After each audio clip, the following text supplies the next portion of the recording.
Chapter 35-32. Yuanji was in a good mood today. Although there were two small incidents in the mysterious heavenly tower. First, Qian Yuan humiliated him in public. Then he met a reckless lunatic. But he felt that he had resolved the awkwardness with his intelligence, and he had established a kind and amiable image. The hundreds of spectators in the hall cheered for him, praising him like stars surrounding the moon. This was the best proof. Moreover, he felt that he had won the competition with Qian Yuan.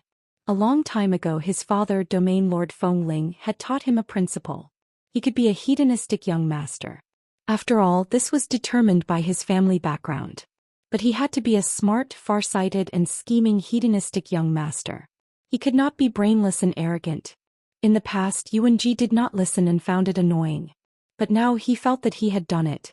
Yes, after breaking through to the God King realm, this young master is indeed different from before. This young master is that far-sighted and scheming hedonistic young master. As long as this young master maintains this intelligence, I can take over the position of Domain Lord in the future. Leaving the mysterious heavenly tower, Yuanji was still intoxicated on the way back to his courtyard outside the city. He sat in a golden carriage pulled by two Pegasus, flying across the night sky at lightning speed, heading toward the Thousand Pine courtyard in the south of the city. 4 loyal golden armored protectors followed closely around the golden sacred chariot. Yuanji reclined on a divine jade recliner covered in snow fox fur, recalling today's events with a complacent attitude. However, thinking of Qian Yuan's face, his anger had not yet subsided. Damn Qian Yuan, didn't he enter the Fortune Divine Palace 100 years ago and receive the Divine Light's baptism to be reborn? Otherwise, with that pig brain of his, how could he smoothly break through to the God King realm and reach the second stage in 50 years? 3 days later, when this young master enters the Fortune Divine Palace and receives the Divine Light's baptism, I will also be reborn. Soon this young master will catch up to Qian Yuan and surpass him. Yuanji was full of anticipation and longing for the Divine Light's baptism in 3 days. He felt that this was the biggest turning point in his life. 15 minutes later, the golden carriage arrived at the Thousand Pine courtyard and landed on the square. This courtyard was located on Thousand Pine Mountain in the southern part of the city. It was built in a very grand manner. Not only were there pavilions, terraces, gardens and waterside pavilions in the courtyard, there was also a magnificent palace and a divine pagoda that was thousands of feet tall. Having such a courtyard was a symbol of nobility. Yuanji walked out of the carriage and returned to his residence with the 4 golden guards. The 4 of you stand guard outside the door. This young master is going into seclusion tonight to comprehend the divine skill that Father imparted to me. Then he entered a secret chamber in the depths of the palace to comprehend the godly technique. The 4 golden armored guards bowed and said, "Yes, sir," in unison. After Yuanji entered the secret room and closed the door, they split into 2 groups, one guarding the door of the secret room and the other guarding the entrance of the tunnel. The night was long and the dark passage outside the secret chamber was very quiet. The 4 golden armored protectors had nothing to do, so they secretly transmitted their voices and discussed what had happened today. The words and actions of that madman were still their laughingstock. However, they had no idea. When they had left Yudu, that lunatic had followed the divine carriage to Thousand Pine courtyard. In a secret room with a radius of 300 yards, divine light filled the air. Yuanji lay comfortably on the divine jade couch, holding a jade scroll in his hand. He silently comprehended the godly technique secret manual in the jade scroll. As an ignorant and incompetent hedonistic young master, it was impossible for him to cultivate painstakingly. Even if he cultivated in seclusion, he sought comfort and comfort. He definitely couldn't stand loneliness and hardship. The ability he had today was all thanks to his father's endless resources. Suddenly, Yuanji felt a chill run down his spine. It was as if a pair of eyes were staring at him. He subconsciously scratched his neck and turned around to look at the corner of the secret room behind him. However, the corner was empty. There was nothing there. Strange. Yuanji muttered to himself and turned back to continue reading the jade scroll. However, from the corner of his eye, he saw a white figure 10 yards in front of him. He was shocked and hurriedly raised his head to look forward. He saw a young dragon who was 10 yards tall and wearing a white robe looking at him expressionlessly. Yuanji trembled in fear and screamed subconsciously. The jade scroll in his hand fell to the ground. You. Are you a human or a ghost? Yuan Ji curled up his body, hurriedly took out a divine sword, pointed at the dragon young man and asked harshly. What? The young dragon was Ji Tianxing. He sneered at Yuan Ji and said, a mighty godly king is afraid of ghosts? You're really useless. Yuan Ji gradually calmed down and saw that the young dragon in front of him was the madman from the mysterious heavenly tower. It's you, madman. Why are you here? How did you get in? He wanted to say, madman. However, on second thought, this person looked very calm, mysterious, and scary. He didn't look like a madman. Moreover, how could a madman sneak into the Thousand Pine courtyard and enter the secret room without anyone noticing? Ji Tianxing smiled and said, of course I followed you in. What do you want? Yuan Ji's back grew colder, and the uneasiness in his heart grew stronger. Although he was foppish, he wasn't stupid. Previously, in the mysterious heavenly restaurant, he couldn't see through Ji Tianxing's strength, so he didn't take it seriously. After all, in Yudu there were too many weak people who were like ants. However, it was different now. The other party had sneaked into the secret room without him noticing. What did that mean? He couldn't see through the other party's strength because the other party was too strong. Moreover, the other party wasn't here to chat with him. This was clearly revenge. Sir, don't be rash. If there's anything, we can talk about it. You know, I'm the son of the Fengling region master. Don't act recklessly or the consequences will be unimaginable. If you are lacking in cultivation resources and treasures, this young master can also be generous with his money. Yuan Ji panicked. He was bluffing and stalling for time while secretly casting spells to control the divine formation in the secret room to send out a distress signal. The 4 golden armored guards outside were all high-level divine lords. Although they were loyal to him, they were obviously not enough to be killed by the other party. They could only be cannon fodder. However, there was still a divine king in the courtyard. He was the commander of the guards sent by the Fengling region master to protect him. However, Ji Tianxing looked at him with a half-smile. His deep eyes seemed to be able to see through people's hearts. Don't struggle in vain. I've already set up a seal in the secret room. No one will know what happened here. Don't worry, you'll die happily and won't feel any pain. I'm just borrowing your identity. You should help me. Ji Tianxing's tone was mocking as he walked towards Yuan Ji. Don't come over. Yuan Ji panicked and slashed at him with his sword. At the same time, he waved his hand and sent a beam of golden light into the divine formation in the corner of the secret room. Chapter 35-33. Unfortunately, Yuan Ji's resistance was futile. When the golden light reached the corner of the secret chamber, it was blocked by an invisible seal. The secret chamber's divine formation was not activated, and the signal for help was not sent out. Just as Ji Tianxing had said, the secret chamber had been sealed by him. No one knew what was happening here. At the same time, Yuan Ji's divine sword was caught by Ji Tianxing's right hand with his index and middle fingers. Gotcha! Ji Tianxing's right hand exerted force, and the low-grade king-grade divine sword's tip was broken. Yuan Ji was dumbfounded. Before he could react, Ji Tianxing released an invisible divine soul force that struck him. Rumble! Yuan Ji's sea of consciousness exploded with a thunderous boom. Then he closed his eyes and sank into the endless darkness, falling into an eternal slumber. Ji Tianxing did not cause him any external injuries. He only destroyed his divine soul and shattered his godhead. As a result, Yuan Ji died on the spot, but his body remained intact. Plop! Yuan Ji's body lost its support and fell onto the jade bed. Ji Tianxing reached out his right hand and pressed it against Yuan Ji's forehead. A white light rushed out from his palm. Soon, more than a dozen godhead fragments flew out from Yuan Ji's head. Swoosh! 5-colored divine light flashed, and Ji Tianxing's godhead flew out from his forehead and entered Yuan Ji's body. In the next moment, Yuan Ji came back to life and opened his eyes. From now on, Ji Tianxing was Yuan Ji.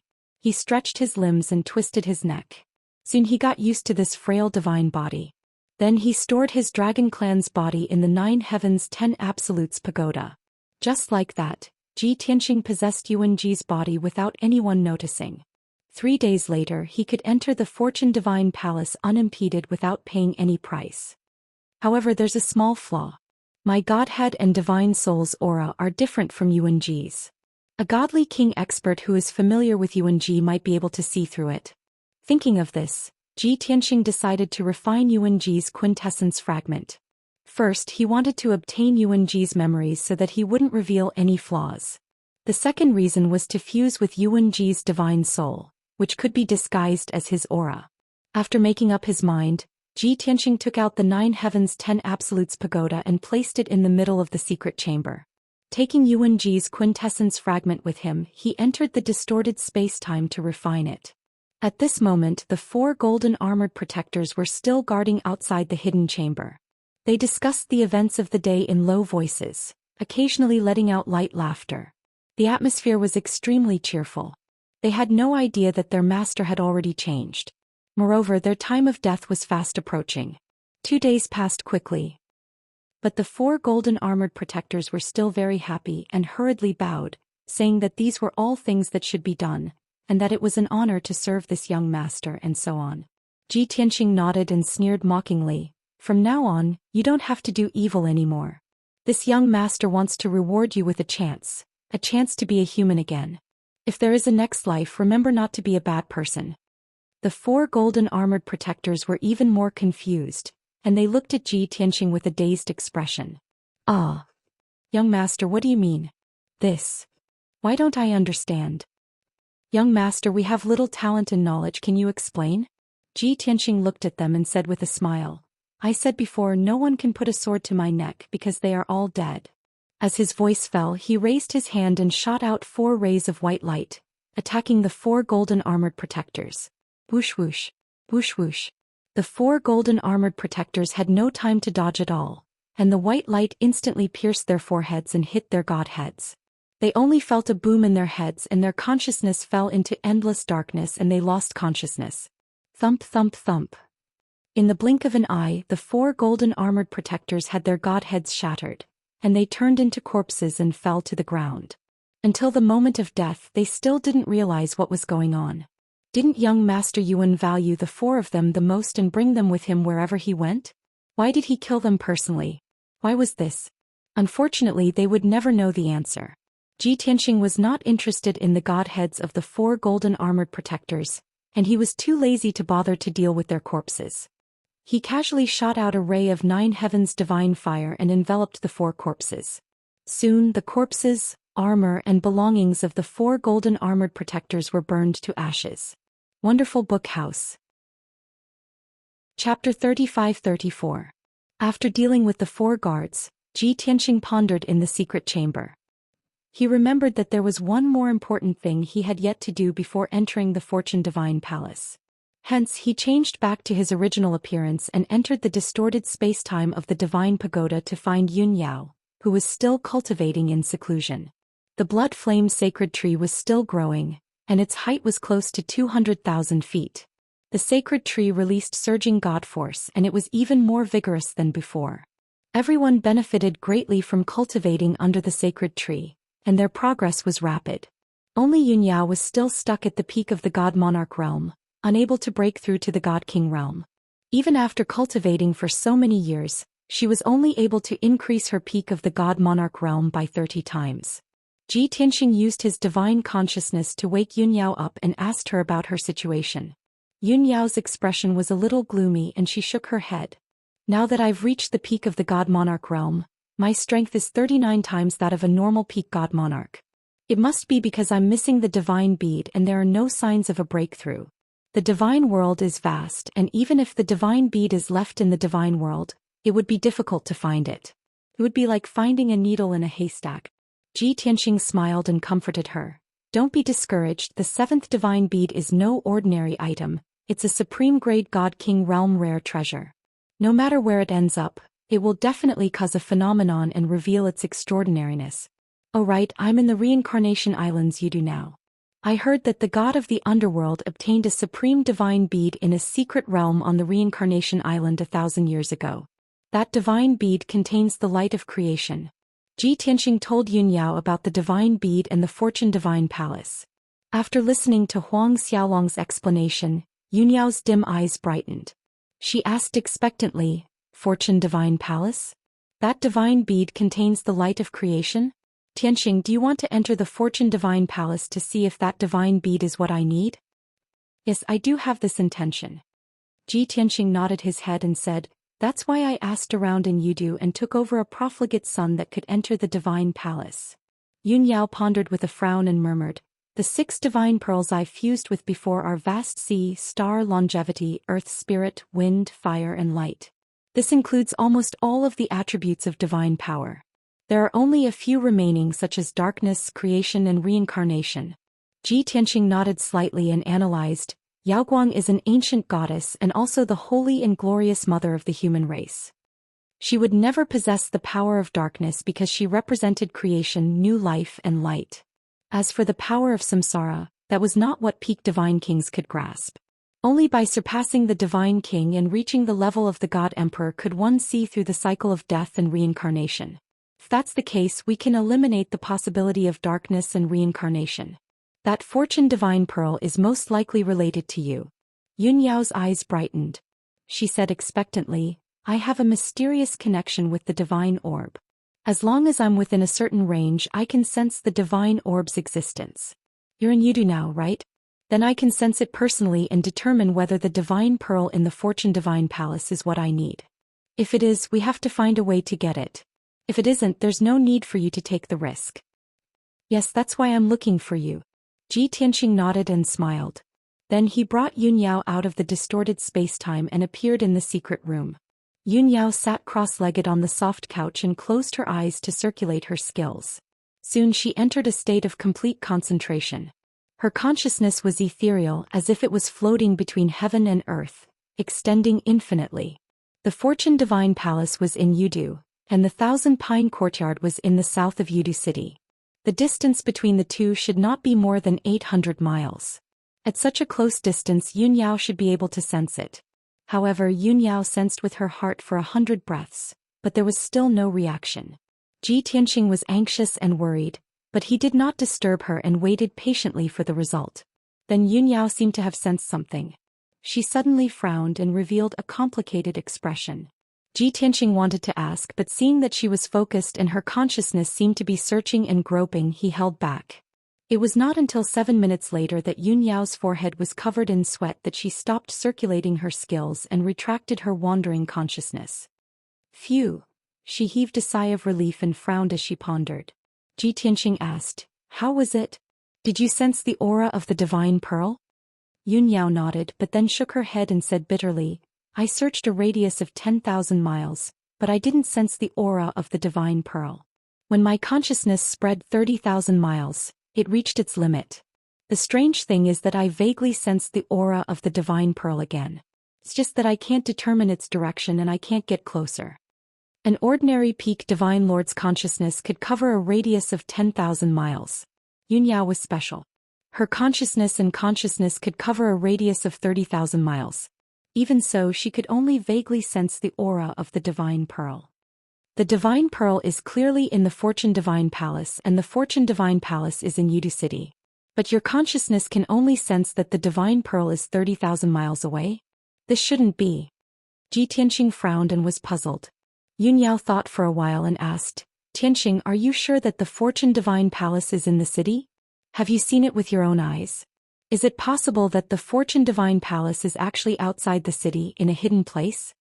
Tianxing shook his head and said, the news I heard from various sources proves that the Fortune Divine Palace is indeed in the city. Tomorrow I will enter the Fortune Divine Palace as Yuanji to receive the Divine Light Baptism. But the entrance to the Fortune Divine Palace is in the God Emperor's palace. That's strange, how can this be? Yun Yao was also puzzled. Tianxing frowned and analyzed. Could it be that the divine pearl is not in the Fortune Divine Palace? Or is there something else in the Fortune Divine Palace? Seeing that Huang Xiaolong was so persistent and eager to solve the mystery, Yun Yao quickly comforted him. Forget it, Tianxing, don't worry about the divine pearl's location.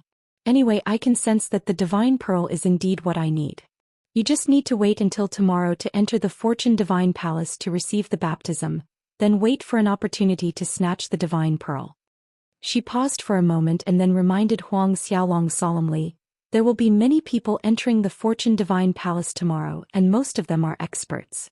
The Fortune Divine Palace is in the God Emperor of the Underworld's lair, and there will definitely be a large number of God King realm experts guarding it. I don't feel at ease with you acting alone.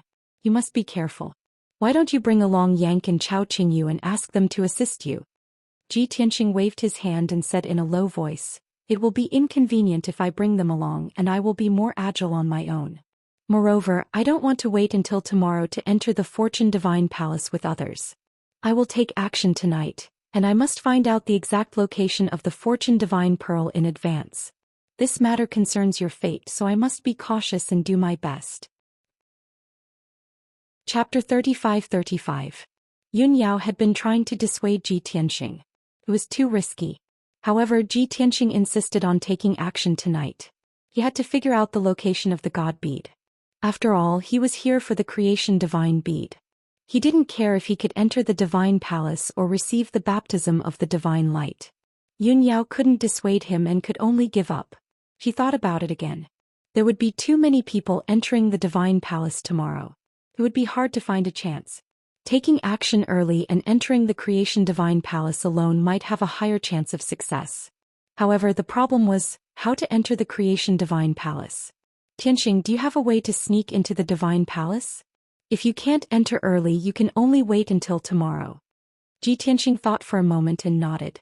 Although the god of the underworld set a rule that we can only enter the creation divine palace for a set period of time, and only 7 days. However, Yuan Ji, who I took over, is the only son of Soaring Wind Region's domain master. Soaring Wind Region's domain master is ranked in the top 3 among the 18 domain masters in terms of strength and status. He is highly regarded by the god of the underworld. I should be able to enter early with a little maneuver. Yun Yao nodded but still asked worriedly, "Will this work? Is it safe?" Ji Tianxing smiled and said, "It's not unsafe. Yuan Ji is a hedonistic young master. No one will be surprised if he does anything out of line. Then be careful." Yun Yao was slightly relieved. She reminded him, "However, your safety is the most important thing. If you can't do it, you'd rather give up than take the risk. Even if the god of the underworld isn't on Reincarnation Island, Commander Mingi and Martial Blood Prison are still in Yudu." "I understand." Ji Tianxing nodded. After that, Yun Yao stayed in the distorted space and continued to cultivate. Ji Tianxing returned to the secret chamber and changed back into Yuan Ji's body. He began to take action. He opened the door of the secret chamber and walked out. It was late at night and the courtyard was lit with sparse lanterns. It was exceptionally quiet. There were 2 teams of guards patrolling through the night, but those were all weaklings in the Divine Lord realm. Ji Tianxing quietly left the Thousand Pine courtyard without alerting anyone. Chua. He flew across the night sky at lightning speed and entered Yudu through the night. Yudu was too prosperous and it was like a city that never slept. Even though it was late at night, the city was still brightly lit and noisy. Furthermore, only 2 of the 4 city gates were closed. 2 of them were still open in the middle of the night. Ji Tianxing smoothly entered Yudu and rushed to the center of the city. Along the way, he had already thought of his next plan. If Huang Xiaolong wanted to enter the Fortune Divine Palace in advance, there were 3 obstacles that he had to overcome first. The first obstacle was the ceremonial officer in charge of tomorrow's ceremony. This person was a middle-level divine king and was in charge of hosting tomorrow's ceremony. He was also in charge of distributing identity tokens to over 100 people who were receiving the baptism. Only with a special token could one move freely within the Fortune Divine Palace. As for the second obstacle, it was the guard commander Qingju, who was also a mid-level divine king. This person was in charge of checking the identity tokens and verifying the identity of those who entered. He had the authority to let them in or not. As for the third obstacle, it was the high priest who guarded the creation altar. This person guarded beside the altar and was in charge of opening the altar and releasing the creation divine light. If Huang Xiaolong couldn't get this person's permission, he would be chased out even if he entered the Fortune Divine Palace. Ji Tianxing's first target was the ceremonial officer Chong Zheng. In the dead of night, the lights in the mystic Nether Palace were dim. Chong Zheng, who was wearing a black robe and a luxurious divine crown, was reading in the study. He held a gilded roster with both hands. There were 100 names written on it, along with their corresponding identity information. In a few hours, the centennial baptism ceremony would be held in the square of the God Emperor Palace. At that time, there would be at least 100,000 people attending the ceremony. Chongzheng had hosted the ceremony several times and had never made any mistakes. This was due to his caution and meticulousness. In the past few days he hadn't closed his eyes for a single moment. He had repeatedly checked and supervised every step of the ceremony, not allowing the slightest mistake. After looking through the roster again and confirming that there were no mistakes, Chongzheng put down the roster and closed his eyes to rest. The elites and geniuses entering the Fortune Divine Palace for the baptism this time, other than those who have made outstanding contributions, most of them are descendants of nobles. Countless influential figures had poured out all their wealth to send their bloodline into the Fortune Divine Palace. Of course, it's also thanks to these nobles. Otherwise, how could I have hundreds of billions of wealth with such a leisurely position? Chongzheng muttered to himself, and the corners of his mouth curved into a playful smile. Although he was cautious and meticulous, he was also greedy for money. The Ministry of Rites was a leisurely position without any real power. It couldn't be compared to those powerful generals, commanders, and domain lords. If he didn't take advantage of the baptism ceremony to receive tens of billions of cultivation resources every 100 years, he would be a pauper. He might even become the poorest mid-level god king. Right at this time, the guard commander outside the study reported respectfully, reporting to the ceremonial officer, "Young Master Yuan requests an audience." Young Master Yuan? Chongzheng immediately opened his eyes and frowned. The only son of the domain lord of Soaring Wind, that notorious spoiled brat? The guard commander remained silent and didn't dare to answer. The ceremonial officer dared to judge Yuanji like this, but he didn't have the guts. Because Yuanji was standing in the courtyard outside the study. Chongzheng thought for a moment and asked again, "Isn't he already in the roster? He's entering the Fortune Divine Palace tomorrow. Why are you looking for me at this time?" This time, before the guard commander could answer, Yuanji's voice came from outside the door. "Lord Chong, can't I come to visit you?" Yuanji stepped into the study with a smile. Chongzheng frowned and was a little unhappy. He didn't have a good impression of this presumptuous and arrogant spoiled brat. Unfortunately, this spoiled brat's father was the domain lord of Soaring Wind. As a ceremonial officer, he didn't dare to offend him. "Alright, all of you can leave. I'm going to talk business with young Master Yuan." Chongzheng suppressed the anger in his heart and waved his hand, indicating for the guards to leave. Then Yuanji closed the door of the study and set up a ceiling array to prevent anyone from eavesdropping. Chongzheng was a little wary when he saw Yuanji's actions. He asked, "Young Master Yuan, what are you doing?" Yuanji walked up to him and sat down at the desk. He looked at him with a smile and said, "I'm giving Lord Chong some money. Are you interested?" Chongzheng was stunned for a moment and sneered, "With your status, you've already been selected. Why are you giving me money?" "It's not about that." Yuanji waved his hand and lowered his voice. He said in a playful tone, "I want to enter the Fortune Divine Palace now."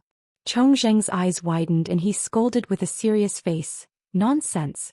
This is against the rules. I won't make an exception." "Ha ha." Yuanji sneered and said, "Enough, Lord Chong. You've made a lot of exceptions these years. Everyone turns a blind eye to it. Who would meddle in other people's business? Cut the crap. 50 billion, do you want it?" Chapter 35-36. 50 billion? Chongzheng hesitated. His pupils constricted and he licked his lips subconsciously. To be honest, he was very tempted. He sighed inwardly. No wonder Yuanji was the dandy young master of the Yuan family. He was too generous. This price was enough for an ordinary noble to buy a spot. Of course, Chongzheng wouldn't agree so easily. He pretended to hesitate and said, "Yuanji, you know I can't make this decision. After I pass, there are still 2 lords inside. If they don't agree, I don't dare to take over. If Commander Mingyi and the Blood Prison Marshal find out, I'll be severely punished."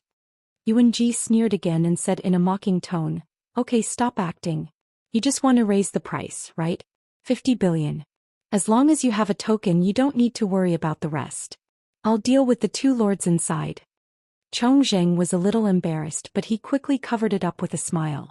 "I also believe that with Yuanji's status, it shouldn't be difficult to persuade the 2 lords. Alright, since young master is so sincere, I'll help you with this. After that, he decisively took out Yuanji's identity token and handed it to Yuanji. Lord Chong, you're really straightforward. Yuanji chuckled and took out a space ring and handed it to him. There were mountains of god stones, god pills, talismans, god weapons and all kinds of materials in the space ring. They were worth about 50 billion. Of course, those were Yuanji's own wealth. They were all ordinary goods and there were no king-level treasures.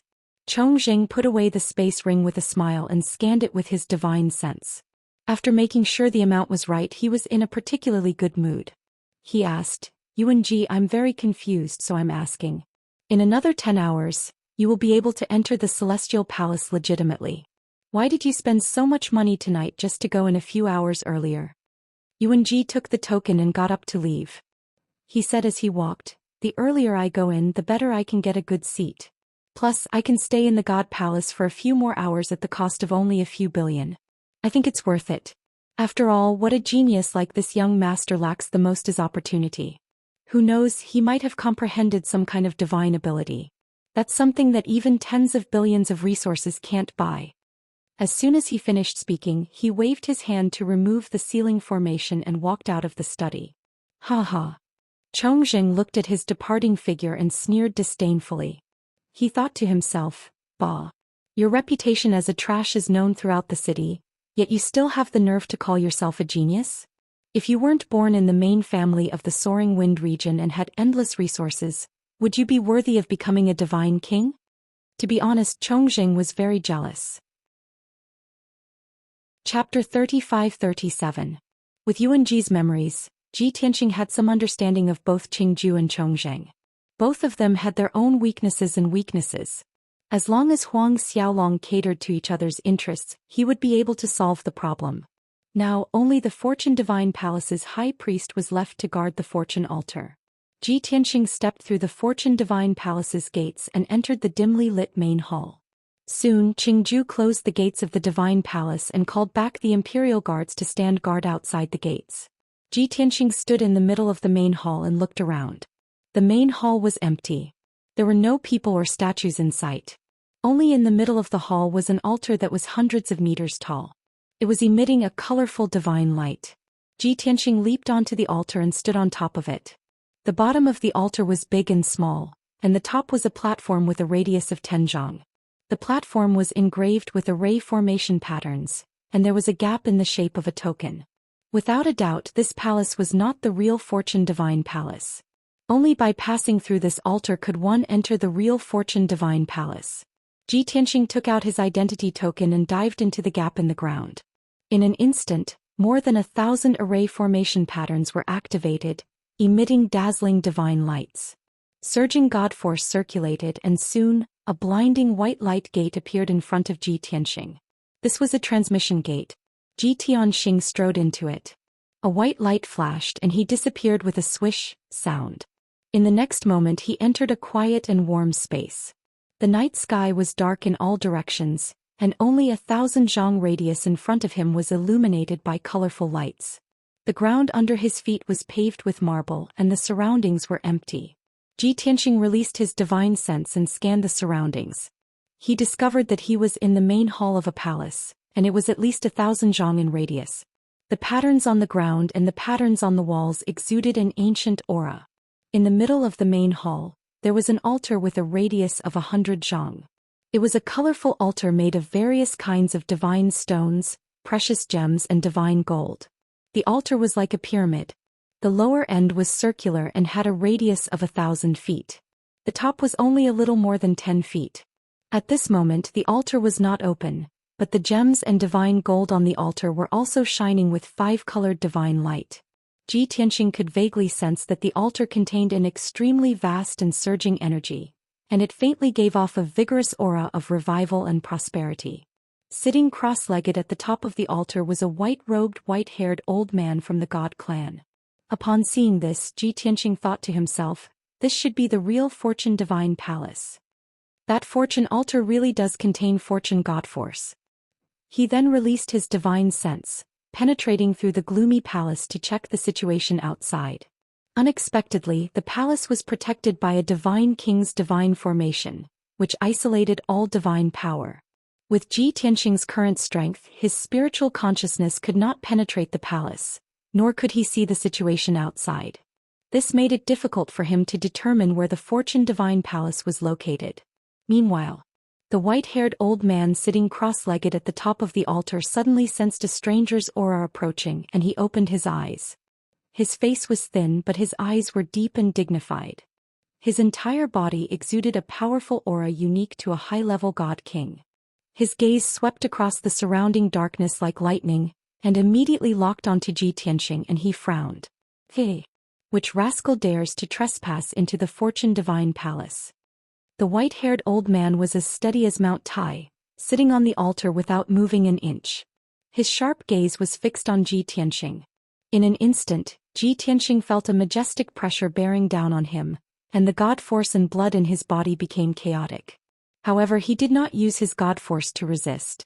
Instead, he put on a pained and fearful expression as he cupped his fists and said, "High priest, please have mercy, you misunderstood." The white-haired old man was the high priest, and he withdrew his invisible pressure upon hearing Huang Xiaolong's words. He scrutinized Ji Tianxing and asked solemnly, "Who are you? Why did you trespass into the Fortune Divine Palace? Don't you know that this is a capital offense?" Ji Tianxing crossed the dark hall and flew to the bottom of the altar. He said to the high priest, "High priest, I am Yuan Ji, and I am one of the candidates to enter the Fortune Divine Palace." "Yuan Ji?" The high priest frowned and asked subconsciously, "That good-for-nothing son of the Soaring Wind Domain Lord?" Cough cough. Ji Tianxing pretended to cough to cover up his embarrassment.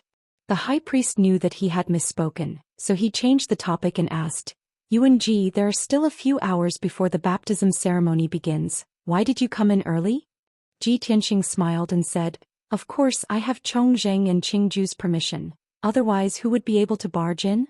The high priest frowned and his face darkened as he said, "So you bribed them with money?" Ji Tianxing waved his hand and said with a smile, "High priest, don't make it sound so bad. That's not a bribe, it's called helping each other.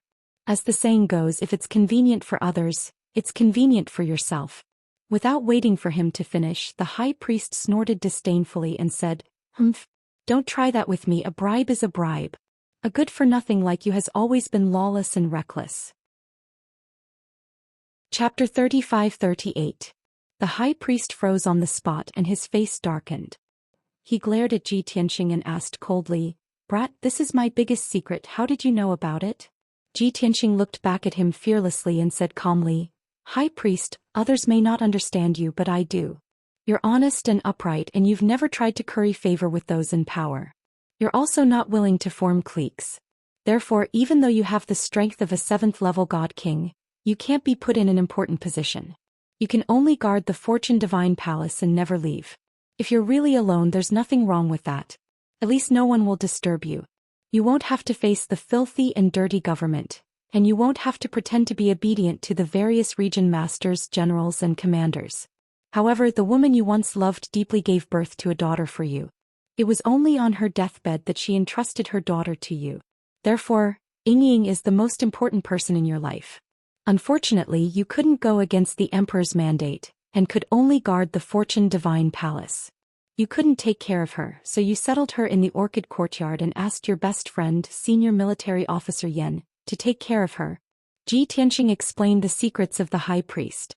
He understood them very clearly. Even though what he said was true and it touched the high priest's heart. However, the high priest became more vigilant and his body was filled with rage. He interrupted Huang Xiaolong and shouted, "Shut up. I'm asking you, how did you know about this secret? Also, what are you trying to do? If you dare to harm Ying, I'll kill you even if I have to become enemies with the Fengling region master." Seeing how agitated the high priest was, Ji Tianxing quickly waved his hand and persuaded, "High priest, don't be agitated. I haven't finished speaking. There's something you might not know. Your best friend, Senior Military Officer Yan, became a general under my father in order to get promoted. As for me and Ying, didn't she stay in the Yudu Institute for more than 10 years? Coincidentally, I was also in the God Monarch realm during that period of time, and I was also cultivating in the Yudu Institute. Ying and I are friends, very close friends, you know." "What?" The high priest looked as if he had been struck by lightning. His expression changed drastically, and his eyes almost popped out of their sockets. "You little bastard, how dare you seduce this old man's daughter?" Ji Tianxing's face immediately darkened and he said angrily, "Old man, do you know how to speak human language? What do you mean I seduced her? First we had a pure friendship. Later Ying was alone and had no one to rely on. I saw that she was weak and pitiful, so I took care of her. In the end we developed feelings for each other over time. She was infatuated with me and was loyal to me. She even swore to the heavens that she would marry no one else but me." Bullshit. The high priest flew into a rage and could no longer maintain his composure. He stood up and pointed at Ji Tianxing as he scolded, "You ignorant and incompetent hedonist, how are you worthy of this old man's daughter? This old man understands Ying's temperament. How could she fall for a silk pants like you?" Ji Tianxing spread his hands and sneered, "High priest, if Ying knew that you were slandering me like this, she would definitely be very sad.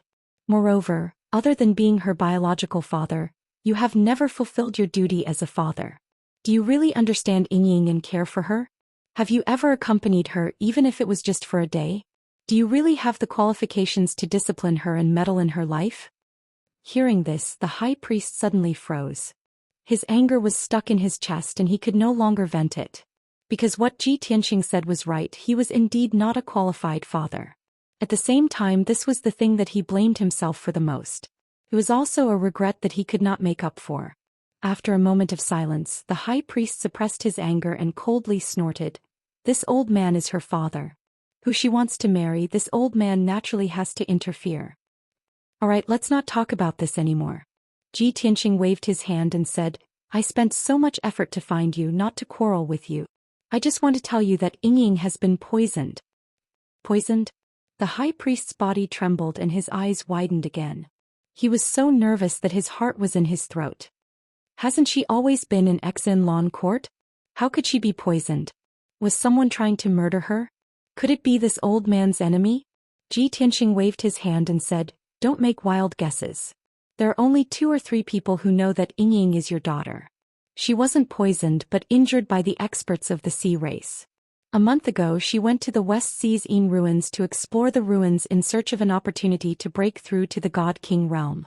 There she fought with the sea race experts and was severely injured by them. She was even poisoned by a strange poison. At the moment of life and death she sent me a message and I brought the God King experts to rescue her." The high priest became even more anxious and worried. He asked impatiently, "How is her condition now? Has the strange poison been cured? Doesn't your soaring wine domain chief's manor have many experts and strange people?" Ji Tianxing rolled his eyes and said snappily, "If the strange poison has been cured, why would I come to you? My father is cultivating in seclusion and the deputy domain chief is out on official business.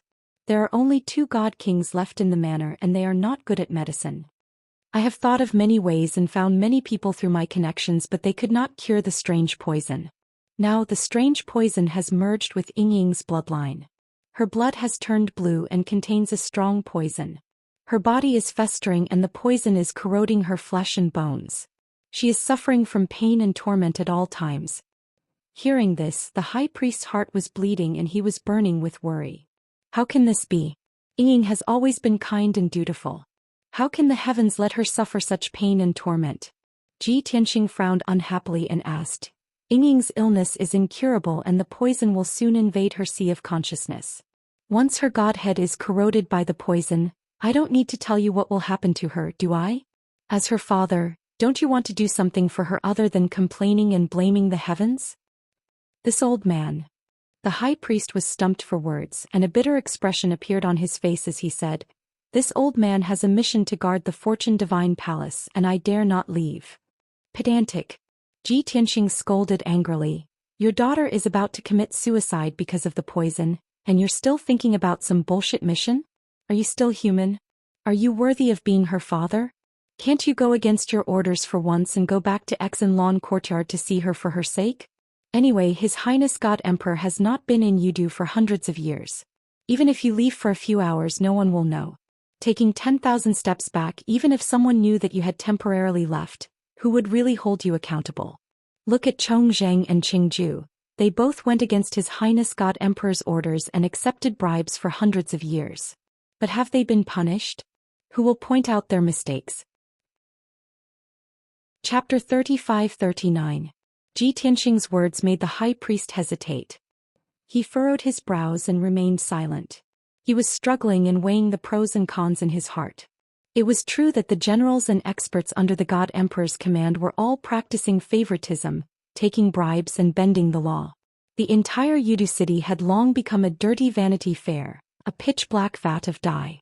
Only the high priest was stubborn and pedantic, pretending to be noble and virtuous. He would rather stay in the dark Fortune Divine Palace to protect his reputation and character. But now the heavens didn't open their eyes and let his daughter suffer such painful torture. He was already a failure and an unqualified father. Was he going to continue to make his daughter bitterly disappointed and be a cold-blooded, pedantic old man? The high priest clenched his fists and struggled in his heart. Ji Tianxing added coldly, "There are still 8 hours before the Fortune Divine Palace opens. You can decide whether you want to go or not. Also, there's something I have to tell you." Divine physician Shueishan Wang once examined her and said that to completely remove the strange poison in her body, her blood must be drained. However, only her closest kin can replenish half of her divine blood and preserve her life so that she can slowly recuperate. He glanced at the high priest and sneered, "Although this is the only way to treat Yingying, I don't think it's very useful. After all, her closest kin is a stubborn, pedantic old man. This old man is selfish. How can he be willing to give up half of his divine blood?" The high priest was enraged. His face was ashen as he shouted, "For Yingying, this old man can even give up his life." Ji Tianxing rolled his eyes and said, "You sound so righteous. Then why are you still standing here?" The high priest finally reacted. Ji Tianxing was deliberately provoking him. This news was too sudden, causing his emotions to fluctuate violently. He couldn't keep his mind clear. If it was during normal times, he wouldn't have reacted so slowly. Sure enough, after calming down, a trace of doubt rose in the high priest's heart. "Kid, are all the things you said true? How can you prove it? Also, if you want to inform this old man, you can send me a transmission jade slip. Why did you come here personally?" Ji Tianxing was so angry that he laughed. He pointed at the high priest and scolded, "Old man, are you muddle-headed? Have I seen you before? I don't recognize your divine soul aura, and I have never exchanged transmission jade slips with you. How can I send you a message? Moreover, if I didn't come here personally and tell you the truth, would you believe me? It's up to you whether you want to believe it or not." The high priest frowned and pondered for a moment. Then he took out a transmission jade slip and said, "No, I can't leave the Fortune Divine Palace so easily. I must send a message to Yingying to ask about the situation." As he spoke, he started Yingying's scent. A cold glint flashed across Ji Tianxing's eyes as his heart tightened. However, he guessed that Yingying shouldn't be able to see the communication jade slip now, so he was slightly relieved. Soon, the high priest sent out the transmission jade slip and waited patiently for Yingying's reply. Ji Tianxing was calm as usual. He looked at the high priest from the corner of his eyes and sneered, "No wonder Yingying said you were cold-blooded and heartless. Today this young master has seen it for himself. She is terminally ill and in so much pain that she wants to die. You sent her a transmission to ask if she was really poisoned? Old man, Yingying has 8 lifetimes of bad luck to have a father like you." The high priest was angry and ashamed. His face was red as he glared at Ji Tianxing. After a long time he finally said something. "Little bastard, if Yingying marries you in the future, this old man will never agree to it." Ji Tianxing rolled his eyes at him and said in a disdainful tone, "Who wants to be your son-in-law? If it weren't for Yingying, this young master wouldn't care about an old man like you." The high priest was so angry that he almost vomited blood. He clenched his fists so hard that they cracked. He wanted to beat Yuanji up. However, he was more worried about Yingying's condition. He suppressed his anger and didn't bicker with Yuanji. Unknowingly, 15 minutes passed. The high priest didn't get a reply from Yingying and finally couldn't hold back his anxiety. Ji Tianxing added fuel to the fire and said, "High priest, don't pretend to be anxious. You're not anxious at all, right? Keep waiting. In another 8 hours, you will be able to activate the creation altar. You have to stay close to it for the next 7 days. Perhaps Yingying will reply to you after 7 days?" Of course, I hope she's still awake and hasn't fainted. After being mocked by Ji Tianxing, the high priest couldn't hold back anymore and finally made up his mind. Yuan brat, stay here obediently. This old man will go out now. This old man will definitely be back in 8 hours at most. You better behave yourself and don't cause any trouble. Ji Tianxing rolled his eyes again and said snappily, other than the creation altar there's nothing here. Other than you no one can open the altar. What kind of trouble can I cause? The high priest thought that Huang Xiaolong's words made sense and ignored him. He waved his hand and sent out several rays of divine light to open the space gate. Whoosh! He hurriedly stepped through the space gate and disappeared into the darkness. In order to fool others, he used a secret technique to conceal himself.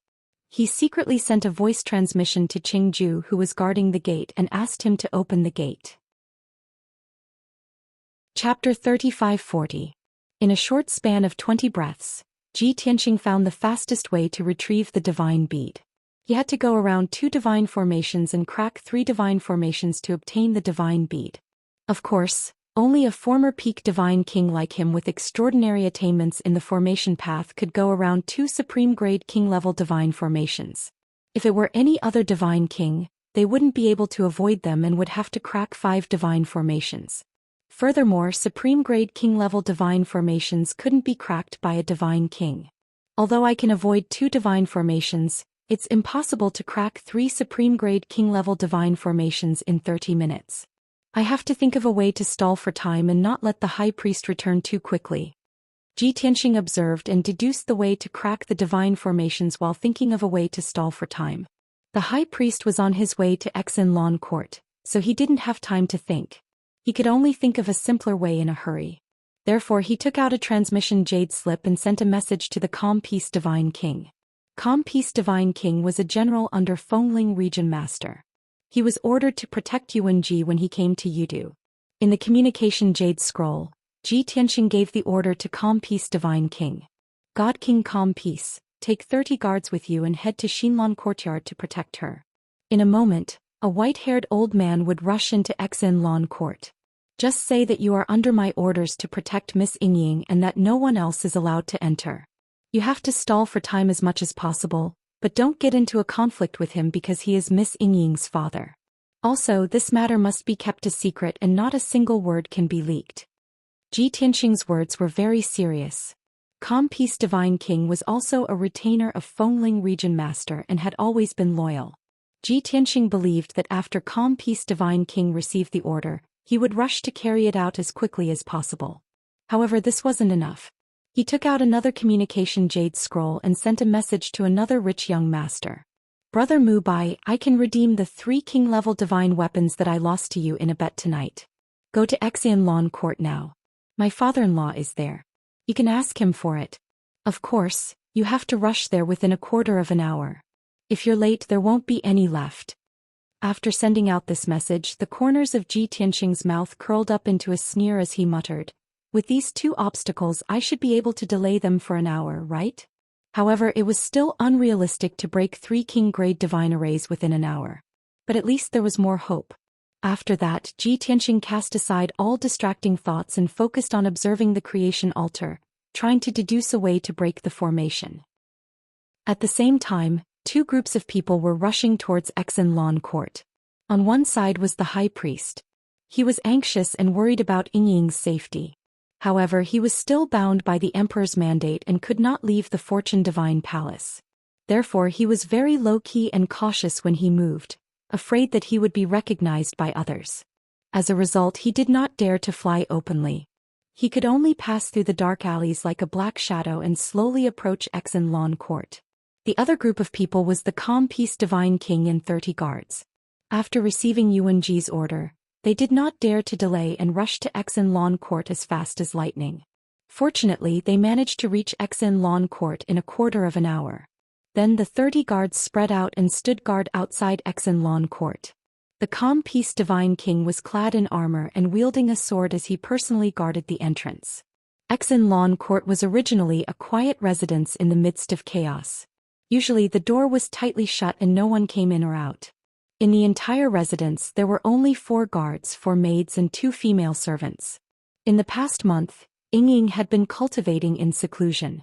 The residence's door was tightly shut and had never been opened. Therefore there was no one guarding the door at night and the guards did not need to patrol. Just as the calm peace divine king and the 30 guards got into position, they saw a figure rapidly approaching from the end of the dark street.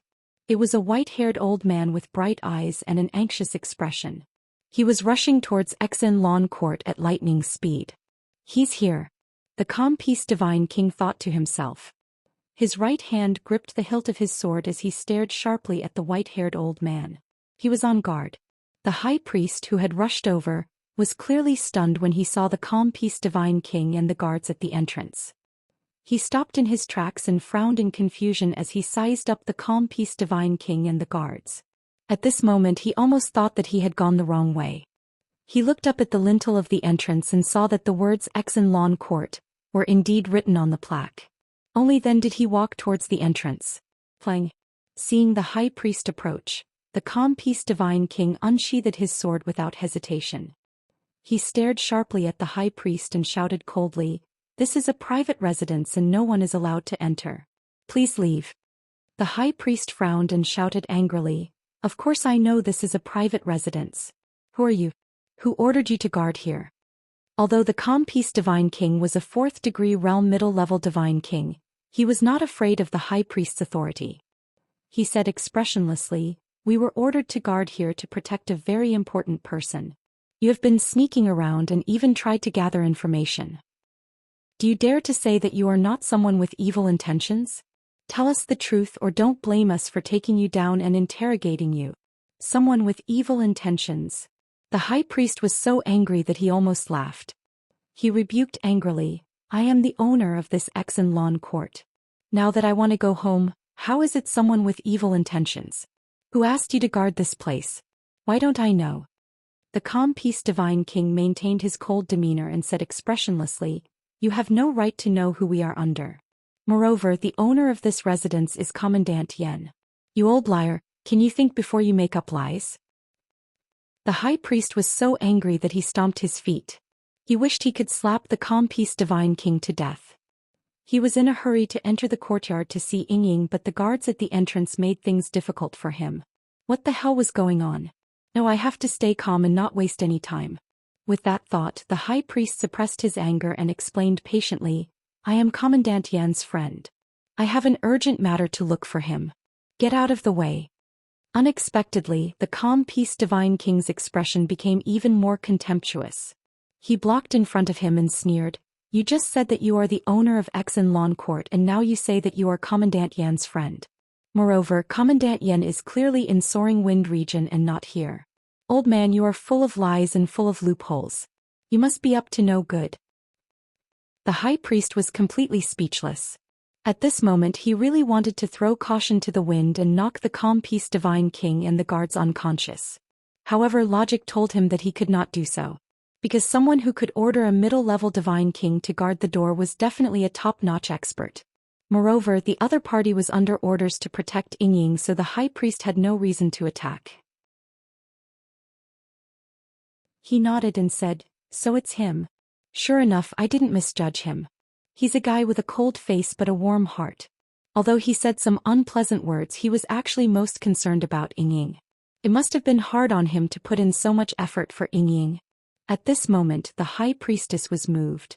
However, he always remembered that business was more important and time was of the essence. Therefore he explained to calm peace divine king, "Tonight Yuan personally informed me. Only then did I know that Ying was terminally ill, so I hurried back to visit her. Since the misunderstanding has been resolved, you should let us pass now, right?" The calm peace divine king frowned and thought for a moment, then shook his head and said, "Senior, although I can understand your anxious feelings, this is against the rules. We cannot act on our own. Please wait for a moment, I have to send a message to the eldest young master." With that, he took out a communication jade slip and calmly sent a message. The high priest was about to explode from anxiety. However, the previous hour was already delayed, so he was in no hurry. He could only nod his head to express his understanding. After the calm peace divine king sent a message to Yuan, everyone waited patiently. After a full 7 minutes, Yuan sent a message back, confirming the high priest's identity and allowing them to pass. After reading the jade slip, the calm peace divine king revealed a warm smile to the high priest. He cupped his fists and said, "Senior, the eldest young master has already confirmed this matter with me. We misunderstood you before and caused some unpleasantness. Please be magnanimous and forgive us for our transgressions. Since you have returned, our mission has been completed. We will take our leave now." All right. Don't waste time." The high priest did not fall for his tricks and hurriedly waved his hand to interrupt him. The calm peace divine king did not stop him and hurriedly retreated to the side with a few guards. The high priest impatiently cast a spell and activated the sealing array on the door. Soon the door opened. Creak. After the heavy door opened, the high priest hurriedly stepped over the door and quickly walked into the courtyard. The calm peace divine king gave a look to the guards, and everyone hurriedly retreated into the darkness and quietly left. But at this moment, a dazzling 5-colored divine light sped over from the end of the street. Swish. In the blink of an eye, the 5-colored divine light arrived at the entrance of Exon Lawn Court. The divine light dissipated, revealing a nobleman youth dressed in a brocade robe. This person was panting, and it was obvious that he had rushed over at his fastest speed. He looked around and his gaze gathered on the high priest. He hurriedly waved his hand and shouted, "Senior, please wait." Chapter 3542. Senior, there are some things that we both know. Please don't make things difficult for me, okay? Jun Mubai smiled and lowered his posture as he spoke to the high priest. However, in his heart he had already cursed the high priest's 8 generations of ancestors. Damn it. The one who owes money becomes the boss, and the one who wants money has to pretend to be a grandson. What kind of world is this? The high priest was even more puzzled. He was shrouded in fog. What? How am I making things difficult for you? And those 3 king-level divine artifacts, what is the meaning of that? Explain it clearly to this old man. The high priest was also angry. He glared at Jun Mubai with a black face and asked angrily, "Why do I have to prepare 3 king-level divine artifacts?" Jun Mubai could only answer truthfully. Previously, young Master Yuan made a bet with me. The bet was 3 king-level divine artifacts and he lost. However, it has been half a year and he has not fulfilled his promise. He said that his father-in-law is a high-level divine king, a famous divine craftsman, generous, heroic and wealthy. Seeing the high priest's black face, Jun Mubai flattered him against his will. Unexpectedly, before he could finish, the high priest interrupted him, and his face turned even darker. So, since Yuan Ji didn't fulfill your bet, you came to me for it? Jun Mubai was stunned for a moment and nodded. Although this statement is not quite correct, that is indeed what I mean. The high priest scolded mercilessly. His white beard and eyebrows flew up. Jun Mubai shrunk his neck and had an awkward expression. He smiled bitterly and said, "Senior, if you don't want to fulfill your promise, just say so. Why do you have to say such evil words? You are young Master Yuan's father-in-law, so you have to watch your words and actions. I am also the 2nd young master of the Jun family, a top noble family in Yudu. You have to think twice before you act." The high priest was so angry that his entire body trembled. His hands trembled as he pointed at Jun Mubai and scolded, "Think thrice your mother. That good-for-nothing Yuan Ji, that bastard, what kind of friends does he have? If he owes you something, you should ask him for it. What right do you have to look for this old man?" Jun Mubai was also angered by the scolding. He straightened his neck and shouted angrily, "Old man, you didn't pay back your debt and you still dare to scold me? Yuan Ji must be blind. Why did he choose such an old man as his father-in-law? I don't need those 3 king-grade divine artifacts. However, you must apologize to this young master right now." Jun Mubai put his hands on his hips and glared at the high priest. The high priest was so angry that he laughed again. He sneered and said, "You really don't know what you're talking about. Brat, you're not welcome here. I still have matters to attend to, so leave quickly. This is between you and Yuan Ji. It has nothing to do with me. See him out." In the blink of an eye, almost 2 hours had passed. The high priest's patience ran out. He waved his sleeves and used his divine power to wrap around Jun Mubai and send him to the door. Of course, no matter how anxious he was, he did not lose his rationality. He knew that the power of the Jun family was similar to that of the Fengling region's domain lord. They were also nobles that could not be provoked. Therefore he only sent Jun Mubai out of the door without harming him in the slightest. "Hey, old man, you must give this young master a reasonable explanation and apologize for your malicious words." After Jun Mubai landed, he rushed to the door again.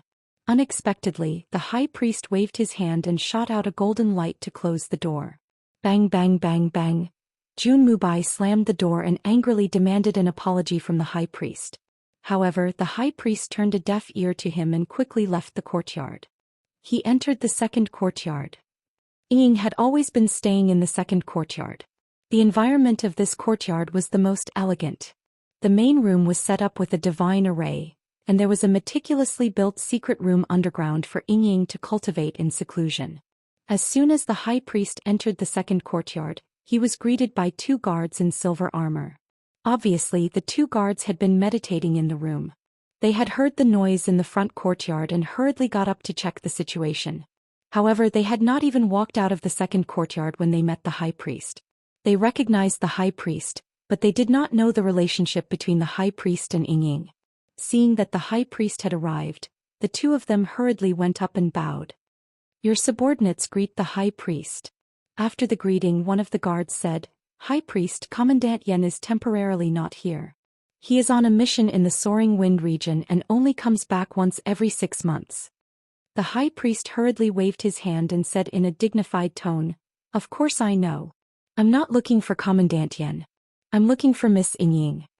The two guards were stunned. "Oh, high priest, Miss Ying is in seclusion. It's not good to disturb her," the high priest said with a gloomy expression. "This is a matter of life and death. It can't be delayed any longer. I must see her. Move aside." The two guards hesitated for a moment before nodding in agreement. "All right, high priest, please follow me." The two led the high priest into the hall and came in front of a secret door. "Wait here. I'll go in alone."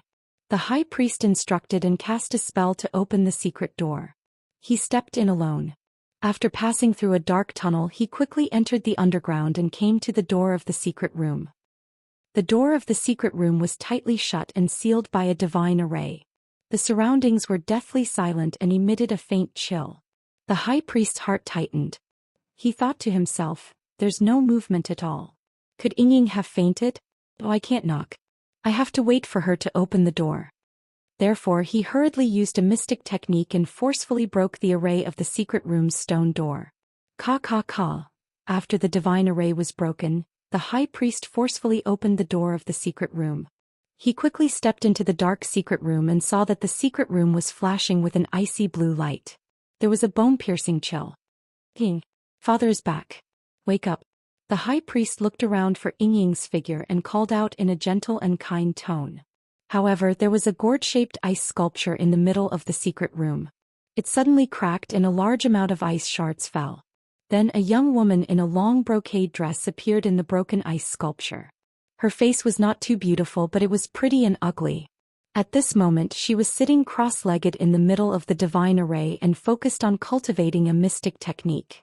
The high priest forcefully broke open the door of the secret room and shouted in a panic. Immediately, her mind was disturbed and her blood flowed in reverse. When the ice sculpture shattered, she spat out a mouthful of blood. Her divine soul and divine power were in a mess. Seeing this, the high priest's face changed drastically. His heart was in his throat. "Ying, you're really poisoned. It's already so serious." The high priest exclaimed and rushed to the front of the ice sculpture. He formed a seal with both hands and sent a vast amount of divine power into Ying's body to help her suppress the poison. Ying's mind and blood were already in a mess. With the vast amount of divine power entering her body, she could not take it. She spat out another mouthful of blood and fainted. Chapter 35-43. Ying. Seeing that Ying had fainted, the high priest's heart was in a mess, and he subconsciously cried out in grief. He quickly withdrew his majestic god force and released his divine sense to check on Ying's injuries. The sea tribe's poison has indeed seeped into her bloodline. Is it so serious now? With this thought in mind, the high priest was extremely worried. However, when his divine sense entered Yingying's body and carefully checked, he was dumbfounded. Yingying's bloodline was normal and there were no signs of poisoning. Moreover, with the high priest's rich cultivation experience, he could immediately tell that Yingying did not faint because of poison. She was in seclusion and her mind and blood were in a mess, causing her to suffer from qi deviation. This result dumbfounded the high priest and he stood there in a daze. How could this be? Yingying wasn't poisoned at all. He was just in seclusion. I disturbed her cultivation and caused her to suffer from qi deviation, causing her to faint on the spot?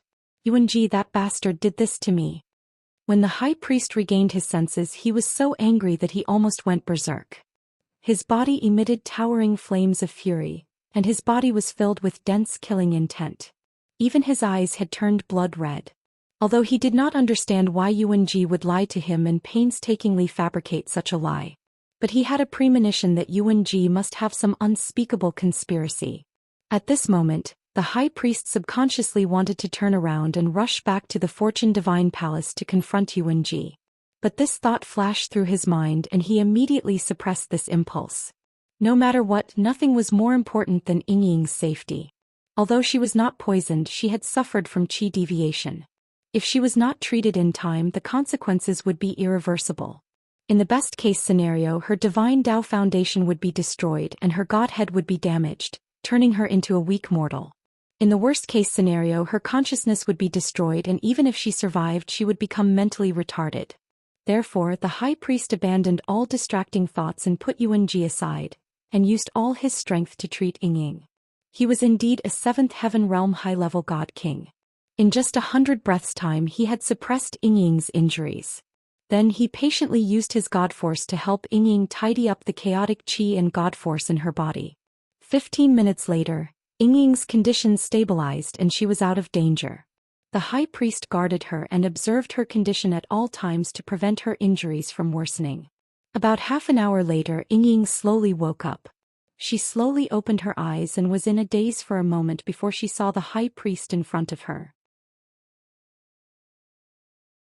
If he had entered the Fortune Divine Palace 4 hours earlier, he would have obtained the Fortune Divine bead by now. Unfortunately, there was no medicine for regret in this world and time could not be reversed. Forget it. No matter what the result is, let's just give it a try. There will be a way when the car comes to the mountain, and the boat will cross the bridge when it comes to it. With that in mind, Ji Tianxing continued to cast spells to break the last divine array. However, at this moment Yun Yao's voice suddenly rang in his mind. Tianxing, do you need my help? Ji Tianxing was stunned for a moment, then he replied via divine sense. I've already checked. The Fortune Divine bead is inside the sacrificial altar. However, this sacrificial altar has 5 top-grade king-grade divine formations. I've already bypassed 2 of them, so I need to break the remaining 3. Now, I've already broken 2 divine formations and there's only 1 left. Unfortunately, there's not enough time left. There's less than an hour left. He briefly explained the current situation to Yun Yao. After listening to his explanation, Yun Yao immediately asked him to open the 9 Heavens 10 Absolutes pagoda. Swoosh. A white light flashed and Yun Yao appeared above the Fortune Divine altar.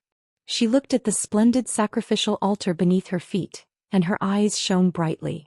She nodded repeatedly and said, "That's right, it's really the Fortune Divine bead. It's in the depths of the sacrificial altar. Tianxing, the Fortune Divine bead is so close to me and I can sense and resonate strongly with it. I can feel that it's sentient. It's complaining and whining to me. It wants to struggle and break free from the sacrificial altar's shackles." Hearing her words, Ji Tianxing's eyes shone brightly. He said in surprise, "This Fortune Divine bead actually has sentience and emotions? It seems like it's the most mysterious and the most powerful among the 7 divine beads." Yun Yao didn't reply. She remained silent and focused on sensing the Fortune Divine bead. After a while she suddenly raised her head and looked at Ji Tianxing. Her eyes sparkled and she asked in a serious tone, "Tianxing, you said that there's still an hour left and you won't be able to break the last divine formation in time? If I control the Fortune Divine bead and let it attack the divine formation with all its might working with you from the inside, are you confident that you can break it within an hour?" What? Ji Tianxing was even more surprised. He asked in disbelief, "You can control the Fortune Divine bead? That's unbelievable. It's a top-grade king-grade divine object. Theoretically, it's the same grade as that divine formation. But in reality, it's even more powerful than that divine formation. If it attacks the divine formation from the inside, I'm confident that I can break it within an hour. Yun Yao didn't hesitate. Chapter 3545. *T. I'm still a little late. This old man came back just in time. The sudden appearance of the high priest made Ji Tianxing realize that something was wrong. However, the divine array was about to be broken. He couldn't give up halfway. Therefore, he pretended not to hear the high priest shout and sped up to break the last 4 nodes of the array. Yun Yao was also focused. She controlled the creation divine pearl and attacked the 4 nodes with all her might. Being ignored, the high priest became angrier and angrier.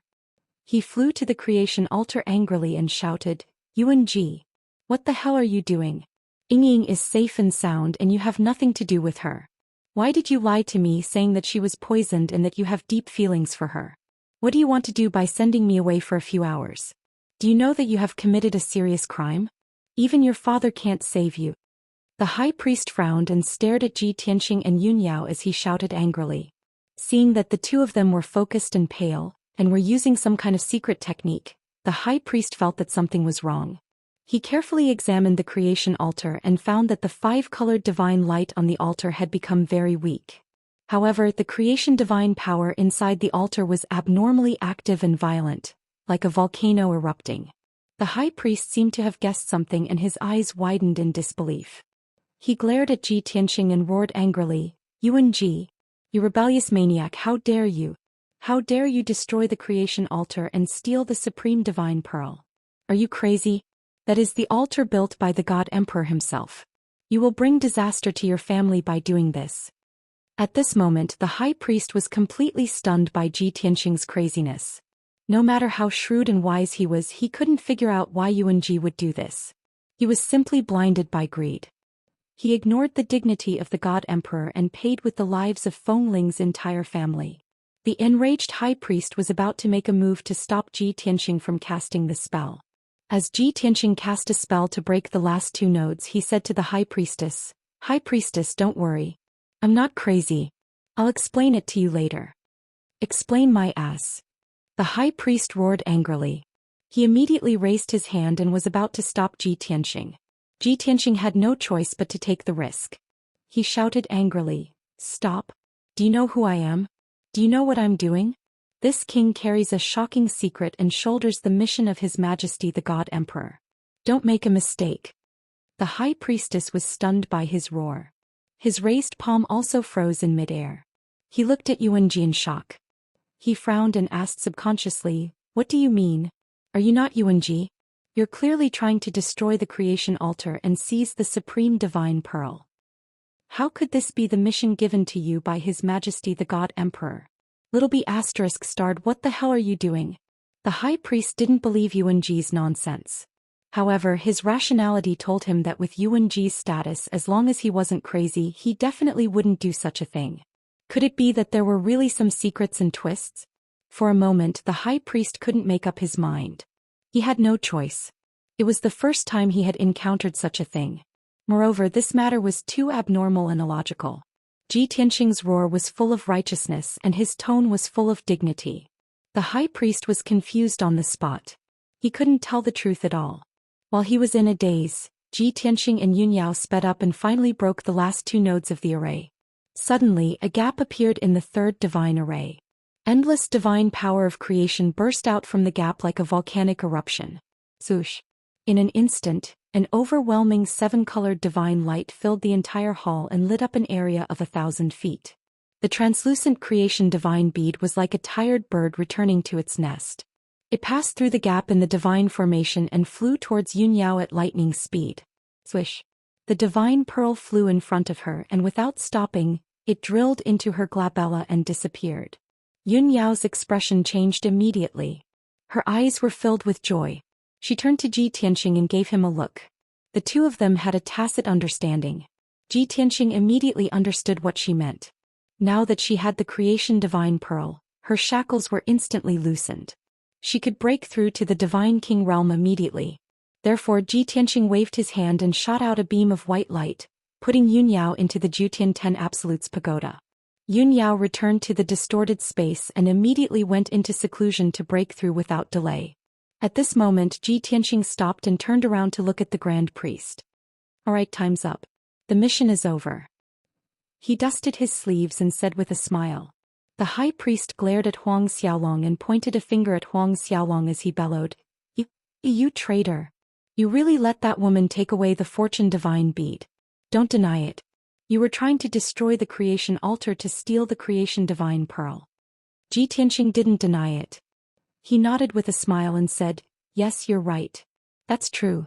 However, this altar is sealed by 5 Supreme King grade divine arrays. How could I destroy it with my first realm of the King God realm cultivation base? The Grand Priest was stunned. He frowned and mumbled, That's right. The altar is protected by 5 Supreme Divine arrays. Only I know how to open them. It's because of this that I wasn't worried at all when I left by myself and left him here. But how did he do it? Chapter 3546. When the High Priest regained his senses, he finally realized the seriousness of the matter. At the same time, he had great doubts about Yuanji's identity. That bastard kid, is he really Yuanji? How could an ignorant and incompetent good-for-nothing be so scheming? And his strength, he just broke through to the God King realm. How could he destroy the creation altar and break the Supreme Grade King Grade Divine Array? Not to mention that no one would believe the news. Even the High Priest himself didn't believe it. Because of this, he was even more flustered. He couldn't take the blame for this. The moment Ji Tianqing left the Creation Divine Palace, the High Priest executed a space technique and chased after him without hesitation. Swoosh! With a flash of white light, the High Priest appeared in the brightly lit main hall. This Fortune Divine Palace located in the middle of the Emperor Palace was, in fact, a fake. It was merely a decoy. The real Creation Divine Palace that he and Ji Tianqing were in was actually tens of thousands of miles underground. At this time, the baptism ceremony had just ended. The High Priest could clearly hear the clamor outside the Creation Divine Palace. He looked around for Yuanji, but he couldn't find him. Just as he was about to step out of the Creation Divine Palace, he saw hundreds of elites and geniuses walking towards him with joy and anticipation. Qingju, the commander of the Imperial Guards, and dozens of other Imperial Guards stood majestically at the entrance. Everyone's faces were brimming with joy and anticipation. The air was filled with a cheerful atmosphere. But when the High Priest saw this scene, his vision turned black and he almost fainted. It's over. This matter can't be hidden anymore. The High Priest knew that no matter what the reason was, he would be severely punished by the God Emperor for leaving his post without permission and causing the Supreme Divine Bead to be stolen. Moreover, if he didn't take the appropriate measures in time, the crime of stealing the Supreme Divine Bead would fall on him. High Priest, the creation altar is about to open. Why did you come out? Just as the High Priest's heart was in a mess, Qingju's voice sounded in his ears. He raised his head and saw Qingju looking at him with a puzzled expression. This old man. The High Priest's face turned ugly. He wanted to say something but hesitated. Qingju instantly frowned when he saw his reaction, and he asked via voice transmission, High Priest, don't tell me that there's a problem with the creation altar? You have never left your post before, but you were absent for 8 hours last night. We're all colleagues, so I can pretend that I don't know. However, once something happens to the creation altar, no one will be able to hide it. Hearing Qingju's words, the High Priest immediately gritted his teeth and made up his mind. He looked at Qingju with a solemn expression and transmitted his voice in a grave tone. Commander Qing, something big has happened. The fortune altar was destroyed and the fortune divine pearl was stolen. Qingju was stunned on the spot. After a while, she recovered and said with a chuckle, High Priest, this joke is not funny at all. The High Priest's expression was very dark. His tone was even more solemn as he said, Commander Qing, this old man is not joking. It was absolutely true. It was that bastard Yuanji. Last night he entered the Fortune Divine Palace early and made up a series of lies, tricking this old man into leaving for a few hours. When this old man rushed back, he had already destroyed the altar and stolen the Fortune Divine Pearl. Seeing how serious the High Priest was, Qingju realized that something big had happened. His expression turned ugly as he asked in a low voice, Yuan Ji? No wonder he tried so hard to enter the Fortune Divine Pearl several hours in advance. It turns out that he had the intention to steal the Fortune Divine Pearl. This treacherous bastard is really audacious. After a pause, Qingju frowned and asked again, But High Priest, this is completely illogical. Yuan Ji has just broken through to the God King realm, and he is a well-known hedonistic young master. The creation altar is a supreme king-grade divine array laid down by the God Emperor. How could Yuan Ji break it with his strength? Moreover, to break 5 supreme-grade divine arrays in 8 hours? This is ridiculous. Qingju believed that the Fortune Divine Pearl was stolen, but she didn't believe that it was Yuan Ji's doing. The high priest's expression turned ugly as he asked angrily, Qingju, what do you mean? Are you suspecting this old man? Haha. Qingju sneered and said in a low voice, Before this matter is investigated clearly, everyone is a suspect. We can't get away with it. The most important thing now is to stop these elites and geniuses from entering. Send people to capture Yuan Ji immediately. Yes. As long as we capture him, the truth will be revealed. The high priest nodded quickly and said through gritted teeth, This old man will make sure that little bastard dies without a burial place. Qingju ignored him and quickly opened her arms to block the entrance of the divine palace. She said to the hundreds of elites and geniuses, Everyone, please wait. There is a small problem inside the divine palace and it will take a moment to deal with it. Please wait outside and don't enter the divine palace. Her deep and majestic voice spread across the square in front of the palace.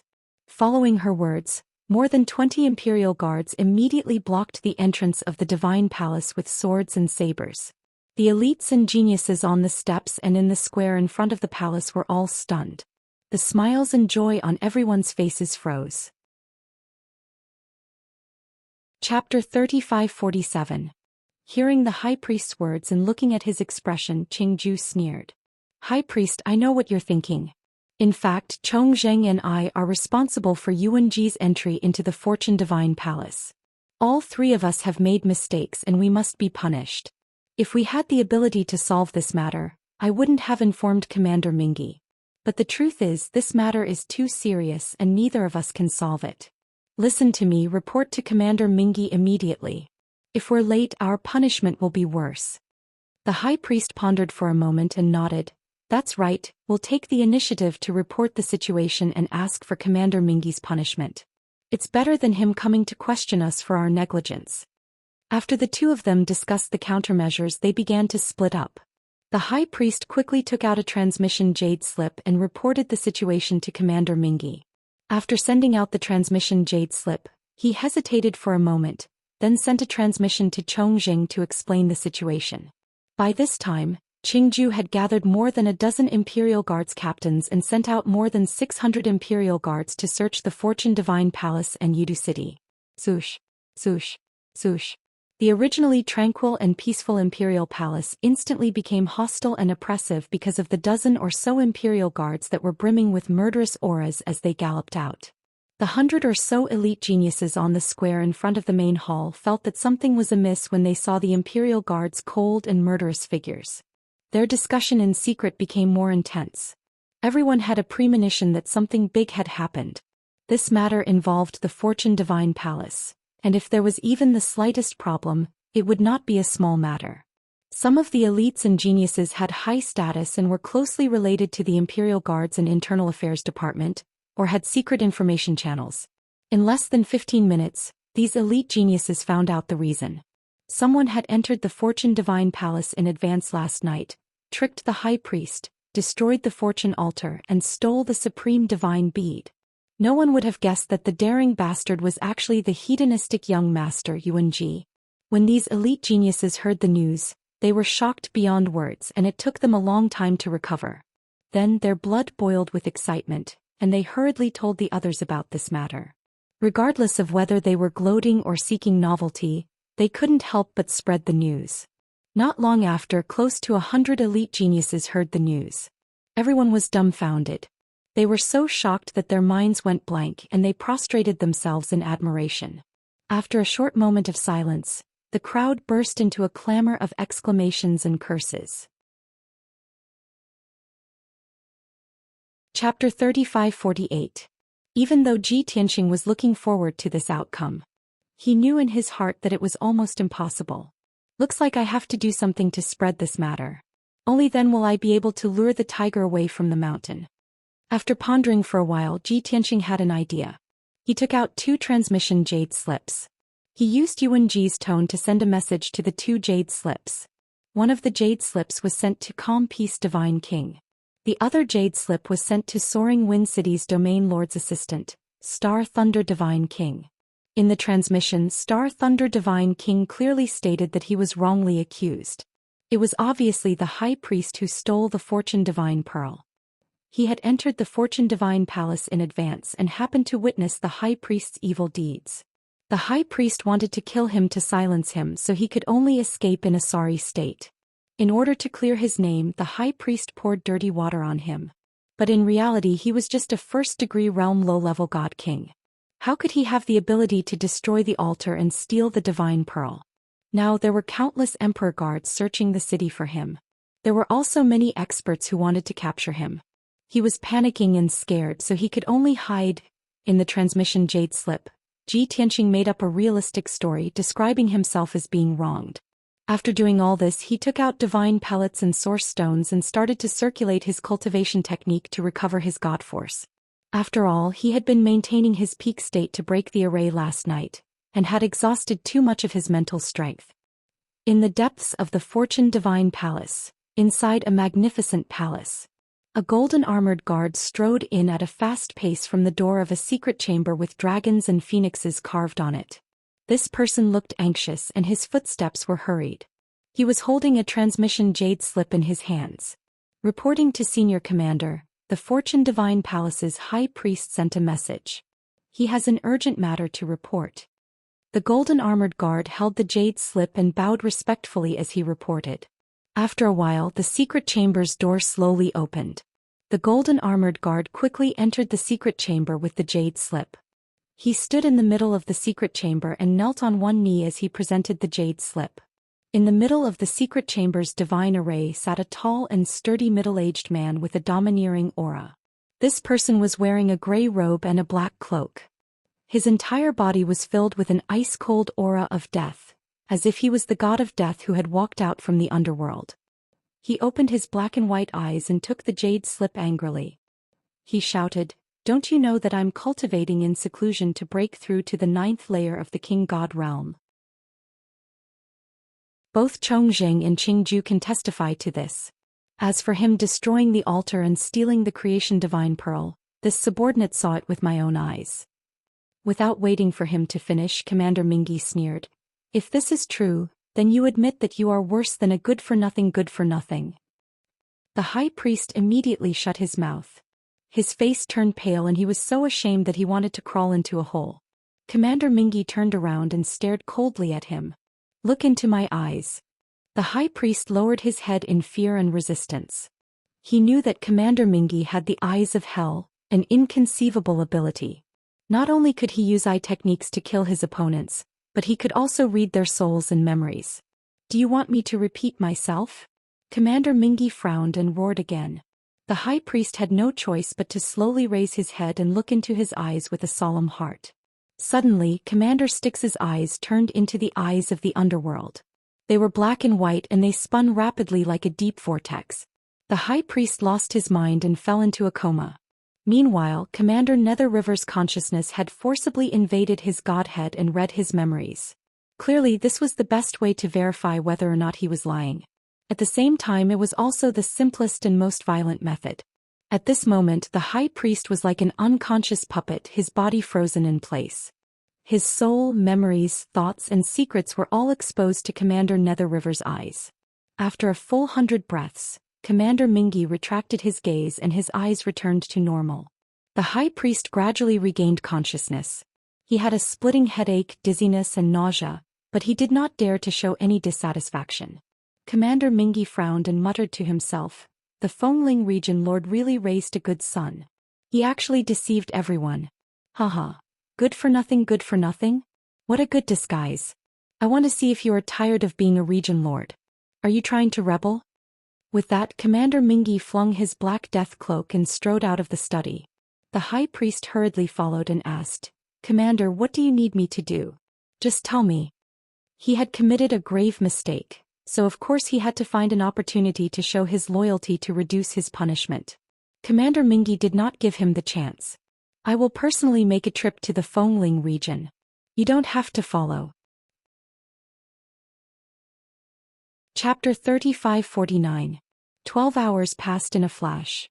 For the entire day, rumors spread all over Yudu City, and everyone had different opinions. Everyone knew that Yuanji had snuck into the Fortune Divine Palace and stolen the Supreme Divine Bead. However, while countless people were shocked and enraged by Yuanji's actions, another theory spread like wildfire. Some people said that Yuanji was an ignorant and incompetent hedonistic young master who had just broken through to the God King realm. How could he have destroyed the altar and stolen the divine bead? There was more to this matter than met the eye. It was the high priest guarding the Fortune Divine Palace who had stolen the divine bead and framed Yuanji for it. Once this theory spread, it was immediately approved by the people. In everyone's eyes, this theory made sense. Otherwise, if a low-level God King could steal the divine bead, it would be beyond everyone's understanding. In addition, some people were secretly adding fuel to the fire, purposely spreading this theory. After a day, the views of the people of Yudu were divided into two factions. One faction believed that Yuanji had stolen the divine bead, while the other was adamant about not believing it. The two factions quarreled endlessly.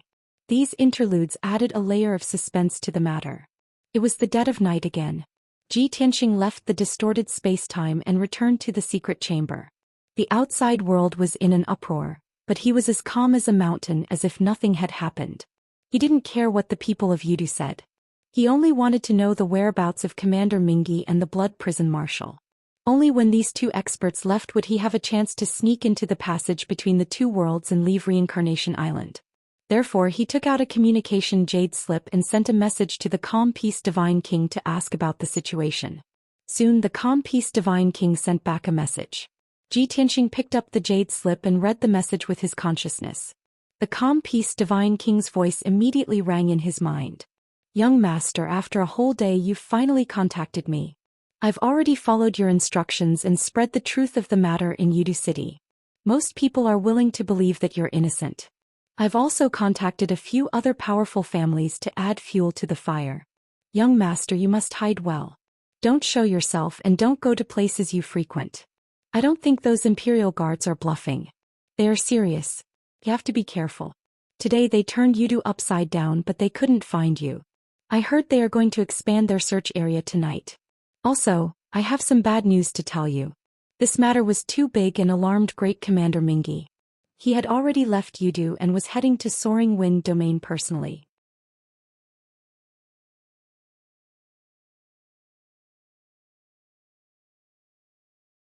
Do you have to alarm His Majesty the God Emperor before you are willing to wake up and regret? Hearing these two sentences, Yuan Ba's face immediately darkened. He was also very angry. He sneered angrily and said, "Chief Commander, I've said everything that needs to be said.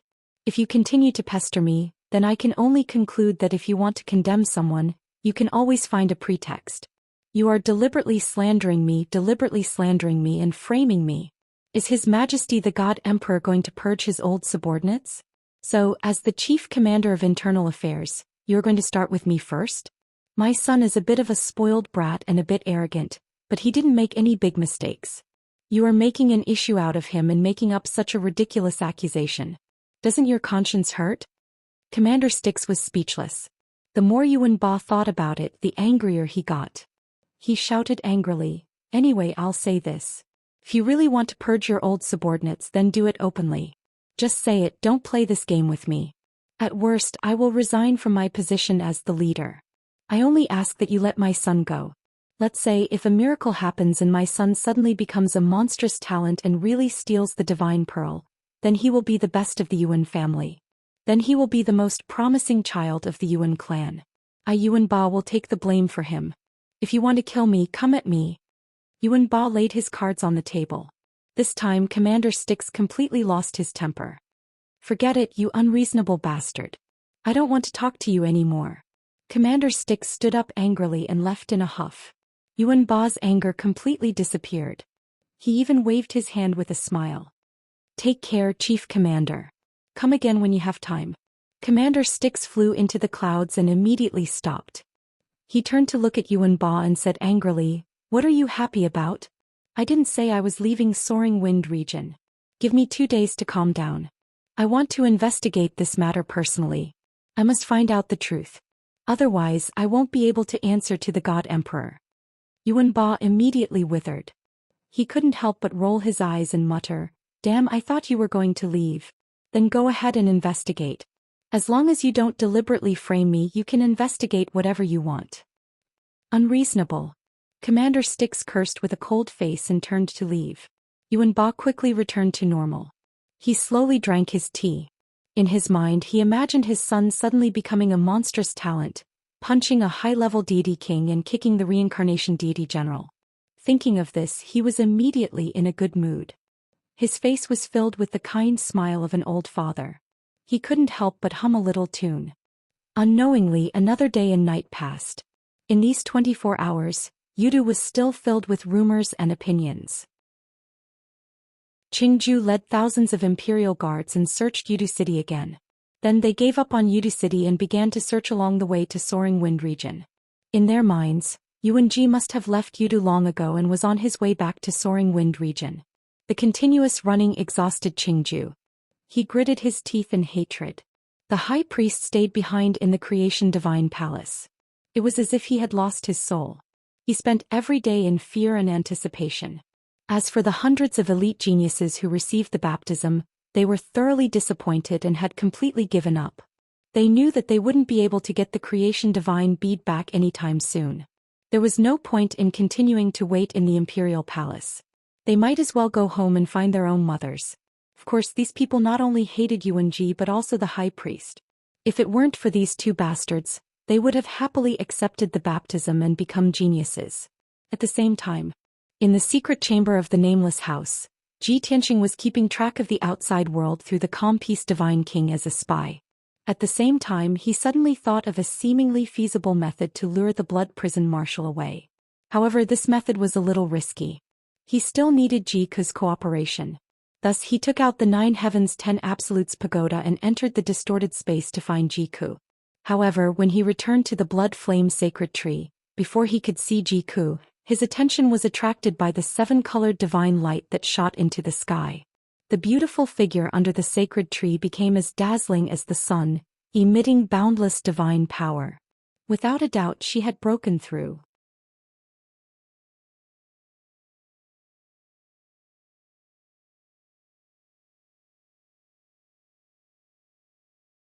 Chapter 3552. 1,000 years ago, Kenshin stayed on Reincarnation Island for a period of time. Although he didn't travel all over Reincarnation Island and didn't know much about it. However, he still knew the location and general situation of the passage between the two worlds. North of Yudu City, there was the abyss of reincarnation 90,000 miles away. In ancient legends, it was the entrance to death and reincarnation. It was very eerie and terrifying. But in reality, those legends could only fool those who didn't know. The top powerhouses all knew that it was actually the passage between the two worlds. After entering the abyss of reincarnation, one could dive to the deepest part of the ground and pass through the passage between the two worlds to reach the mysterious dragon realm. 1,000 years ago, before the god of the underworld unified Reincarnation Island, the passage between the two worlds was controlled by a few ancient clans. In that era, there were still frequent interactions between the god realm and the dragon realm. For example, when Kenshin ascended back then, he first ascended to the dragon realm before returning to the god realm. But now, the passage between the two worlds was controlled by the god of the underworld. Ji Tianxing secretly asked around for a long time, but he didn't hear of any powerhouses from the dragon realm coming to the god realm. He couldn't help but worry. Did the god of the underworld order the passage to be sealed and not allow the passage between the two worlds? After leaving the Nameless House, he leisurely traveled through Yudu and headed north. Even though Yudu City was bustling with noise, the people were still discussing the theft of the Divine Pearl. But all of this had nothing to do with Ji Tianxing. He was now a dragon youth. He was really ordinary and unremarkable. As he walked towards the North City Gate, His consciousness secretly paid attention to Jiku's movements. At this moment, Jiku had taken over Yuanji and was silently passing through the night, escaping towards the South City Gate. She carefully disguised herself and covered her appearance and face. Ordinary people couldn't recognize her as Yuanji at all. Just like that, she passed through half of Yudu without any danger and arrived at the South City Gate. Even though it was late at night, the South City Gate was still open. However, there were nearly 100 city guards at the gate, and a Divine King Realm commander overseeing it. Jiku was initially safe and had not been exposed. A few city guards checked her identity token and casually asked her a few questions before waving their hands to let her go. However, at this moment the guard commander stopped Jiku. "Stop." The burly guard commander was wearing a golden dragon chainmail and had a god-slaying saber at his waist. He stared at Jiku with a stern expression and sized him up. "Why are you sneaking out of the city alone in the middle of the night? This king finds you suspicious. Immediately take off your cloak and veil. This king wants to examine you carefully." Jiku pretended to be fearful and told a lie that he had long prepared. He stammered, "Sir, I've been poisoned by a strong poison. My face is completely ruined and I've never dared to show my true face. What did I do wrong? Why do you need to check me so carefully?" The guard commander frowned and sneered, "Why do we need to check? A divine item has been stolen from the Imperial Palace, and the Imperial Guards are currently searching for the culprit. Of course, we, the city guards, have to cooperate fully. Don't be so secretive. This king thinks you are very suspicious. Immediately take off your veil and cloak for inspection. Otherwise, this king will arrest you immediately." As he spoke, the guard commander pressed his right hand on the hilt of his saber and exuded a terrifying murderous aura. A few city guards not far away also surrounded them and stared at Jiku with vigilance. Jiku quickly waved his hand and said, "Sir, please calm down. I'll cooperate with the inspection." Then he pretended to take off his veil so that the guard commander would let down his guard. The next moment he suddenly tore off the black veil and threw it at the guard commander. At the same time, her body lit up with a dazzling divine light and she flew out of the city gate at lightning speed. Whoosh! With a flash of fire, she flew out of the city gate and escaped into the night at lightning speed toward the south. The guard commander reached out to catch the black veil and stared at Jiku. He frowned and thought for a moment. Suddenly, his expression changed drastically. "It's him. It's Yuanji. Catch him quickly. We can't let him escape." Although Jiku had taken off her veil just now, the guard commander had only taken a glance at her. However, the guard commander had seen Yuanji before and recognized him on the spot. Even though he couldn't figure it out, didn't Yuanji escape from Yudu long ago? Why did he appear at this time and escape alone? However, this wasn't important. The guard commander chased after him without hesitation. He would rather kill the wrong person than let him go. Swoosh! He held the god-slaying saber in his hand and chased out of the city gate at lightning speed, rushing south. Immediately, more than 20 of the city guards at the city gate followed him. Moreover, the guard captain hurriedly took out a communication jade scroll and reported this news to his superiors. This was a huge contribution and an excellent opportunity to be promoted. Following that, the 24 city guards whistled through the night sky as they chased after the man to the south. Ji Tianxing hid in the darkness near the north city gate and used his divine consciousness to monitor this scene, waiting patiently. In any case, his divine consciousness could cover a radius of 80,000 miles. He could clearly see the movements of Jiku and the city guards. About 100 breaths later, Jiku had fled to the south for 60,000 miles. Without leaving any trace, she slowed down and pretended that the captain of the guards had caught up with her. The guard commander was already full of excitement. The huge contribution and reward had gone to his head. From what he knew, Yuanji was a good-for-nothing who had just broken through to the Divine King realm. He was so weak that he wasn't worth mentioning. Therefore he pounced forward without hesitation, waving the god-slaying saber and slashing at Jiku majestically. "Yuanji, you disgraceful traitor. If you don't surrender now, don't blame me for being merciless." Jiku wasn't afraid. He sneered in Yuanji's tone. "Even if I've made a huge mistake, I'm not someone a small fry like you can deal with. You want to capture me and receive a reward? Go to hell." As he spoke, Jiku took out the Heavenly Phoenix Divine Spear. Holding the spear with both hands, he thrust out the 5-colored divine fire and started to fight with the guard commander. Boom, boom, boom. The divine techniques used by the two clashed fiercely in the night sky, creating a deafening sound. The dazzling 5-colored divine light lit up an area of 20,000 miles, making the night sky as bright as day. The huge commotion and light shadows allowed everyone in Yudu City to see them clearly. The two sides had only exchanged a dozen blows when the heavenly phoenix divine spear pierced through the guard commander's forehead. His head exploded on the spot. Without a doubt, the guard commander, who was at the second level of the divine king realm, was easily killed by Jiku. Even his godhead was shattered by the heavenly phoenix divine spear and scattered in the night sky. Jiku quickly picked up the godhead fragments and was about to continue fleeing south. At this moment, the 20-odd city guards caught up with him again. They saw with their own eyes that the guard commander was killed. They were scared out of their wits and didn't dare to attack. After all, they were just middle-level and upper-level divine lords. Even the guard commander had been easily killed by Yuan Ji. If they attacked, they would only be killed in an instant. However, while the city guards didn't attack, Yuan Ji took the initiative to attack. Chapter 35-53. Swoosh swoosh swoosh. Jiku swung his heavenly phoenix divine spear, sending out spear shadows that covered the sky and divine fire that filled the sky.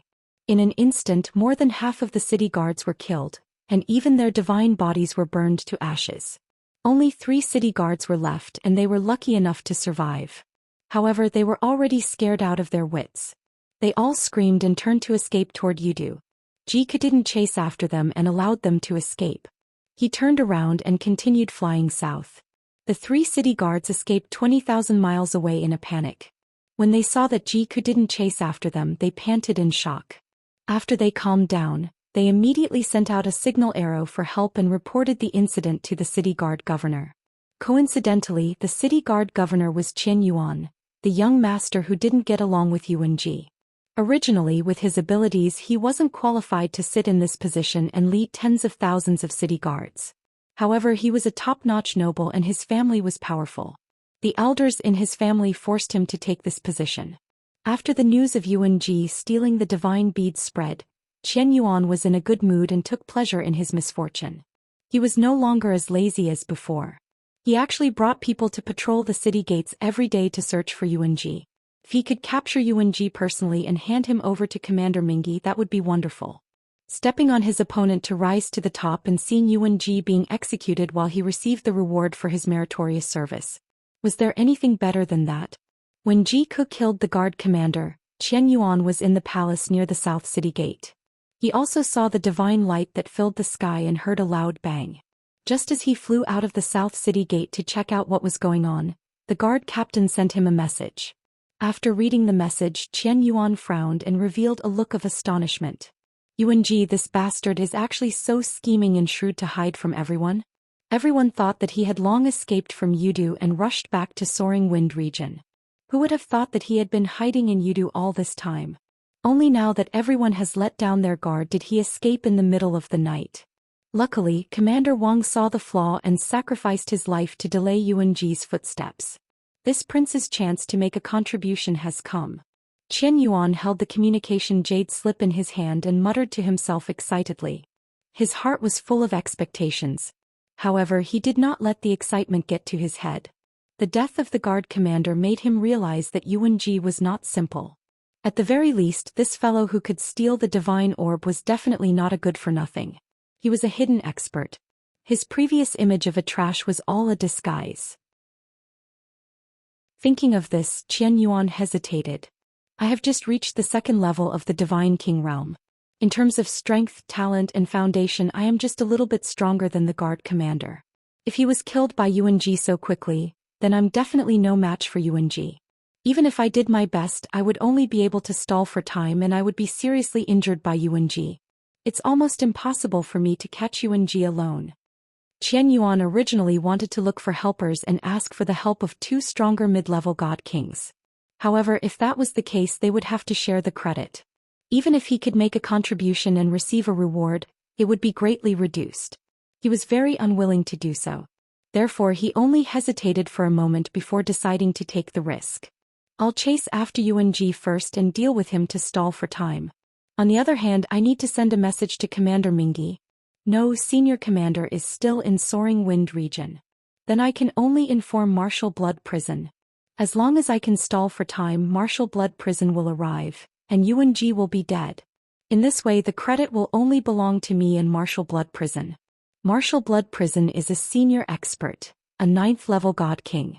He will definitely disdain to snatch the credit from me. Therefore the credit will still belong to me, haha. Qian Yuan's analysis made him feel enlightened. He admired his own intelligence and wisdom. He was in a good mood and immediately took out the communication jade slip to report the situation to Martial Blood Prison. Then he brought a few guard captains and left Yudu at lightning speed, rushing to the south. Ji Tianqing had been hiding near the North City Gate, secretly observing the situation. Ji Ku purposely revealed his identity. This was the first step of the plan. Killing the guard captain, blowing up the matter and alerting the city guard governor was the second step. As expected, after a short while, Ji Tianqing saw Qian Yuan bringing a few guard captains and hurriedly flying out of the South City Gate to chase after Ji Ku. Up to now, everything was going according to plan. After Ji Ku killed Qian Yuan, the matter would blow up further. By then, the news of Yuan Ji escaping in the middle of the night would spread. The God King experts who stayed behind in Yudu would most likely be lured to the south and fight to kill Ji Ku. As for whether Martial Blood Prison would go personally, that would depend on the will of heaven. Once many God King experts surrounded Ji Ku, she would abandon Yuan Ji's body and escape back to Nine Heaven's Tenju Tower in a moment of life and death. This was Ji Tianqing's plan. He was sure that this method would definitely lure many God Kings away. However, Martial Blood Prison was an uncertain factor and he wasn't confident. At this moment he still didn't know that Qian Yuan, who didn't get along with Yuan Ji, had secretly helped him. The night was dark and the cold wind was like a knife. Qian Yuan brought 4 guard captains and rushed to the south at the fastest speed to chase after the fleeing Yuan Ji. Along the way, Qian Yuan was full of anticipation and was in high spirits. The 4 guard captains were full of worry and couldn't help but ask, "Governor Qian, are we going to capture Yuan Ji alone? Rumor has it that the kid destroyed the creation altar and stole the divine bead. Just now he even killed the guard captain. From this we can see that he is very powerful. If we go, we will just be sending ourselves to our deaths." Qian Yuan frowned and pretended to be dignified as he reprimanded, "We are enforcing the law impartially and helping Tianqing. What's there to be afraid of? How can we destroy our own morale and boost others' prestige? Besides, we only need to deal with Yuan Ji and try to delay as much time as possible. I have already reported this to Martial Blood Prison. We just need to hold on until he arrives." Hearing him say this, the 4 guard captains were slightly at ease. Unknowingly, 15 minutes passed. Everyone flew 100,000 miles to the south, far away from Yudu. Qian Yuan was indeed capable. With the divine arts passed down in his family, he was actually able to track the aura of Yuan Ji's divine power. Finally, they caught up to Yuan Ji in the sky above Great Clear River. Yuan Ji, who was wearing a black robe and a cape, had a messy aura of divine power. He looked like he was injured. His flying speed wasn't fast and he kept looking around like a bird startled by the twang of a bow. Seeing this, Qian Yuan and the other guard captains dispelled the doubts in their hearts. The worry and fear in their hearts immediately dissipated by more than half. As expected, everyone is spreading false rumors and overestimating Yuan Ji. This king has said long ago that he is just a good-for-nothing who can't be shown in public. I thought he was a monster and strong. I didn't expect him to only have this much ability. Qian Yuan sneered and brought the 4 guard captains to attack. Sogu.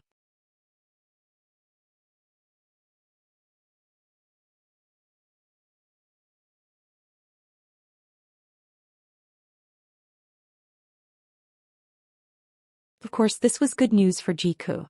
At the very least, the blood prison marshal would not affect Ji Tianqing's plan. Thinking of this, Ji Ku decided to send a message to Ji Tianqing to discuss a countermeasure. But at this moment, a dazzling divine light shone in the northern night sky. 7 or 8 figures streaked across the night sky as fast as lightning as they sped over. Ji Ku suddenly saw hope. His originally dim eyes immediately lit up. Is it finally here? Even though she had sensed the aura of a God King expert, she was unable to do so. But she vaguely felt that something wasn't right. Logically speaking, a powerhouse like the Blood Hell Marshal should be a lone wolf. Why would he travel together with so many helpers? Reality proved that Jiku's guess was right. She pretended to escape for a while, but her speed was too slow. Soon she was stopped by the 8 godly monarchs. With her front, back, left, and right blocked, she could only stop in the night sky and sweep her cold gaze across everyone. What she saw were unfamiliar faces. These 8 godly monarchs were mostly dressed luxuriously and had dignified auras.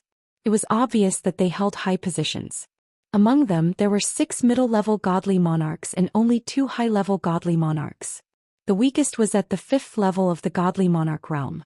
And the strongest was at the 8th level of the godly monarch realm. Jiku looked around and his gaze landed on the 8th level godly monarch realm elder. This person was wearing pitch-black divine armor and a square divine crown. His tall and burly body emitted an iron-blooded murderous aura. Jiku wondered if this person could be the Blood Hell Marshal since he was wearing battle armor and emitting a dense murderous aura. She wasn't like Ji Tianxing, who had refined Yuanji's godhead and merged with Yuanji's soul memories.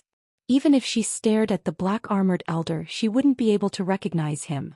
However, most of these 8 godly monarchs knew Yuanji. They surrounded Jiku and looked at him calmly as they tried to persuade him. Yuanji, you've been hiding for so many days. You've finally revealed yourself tonight.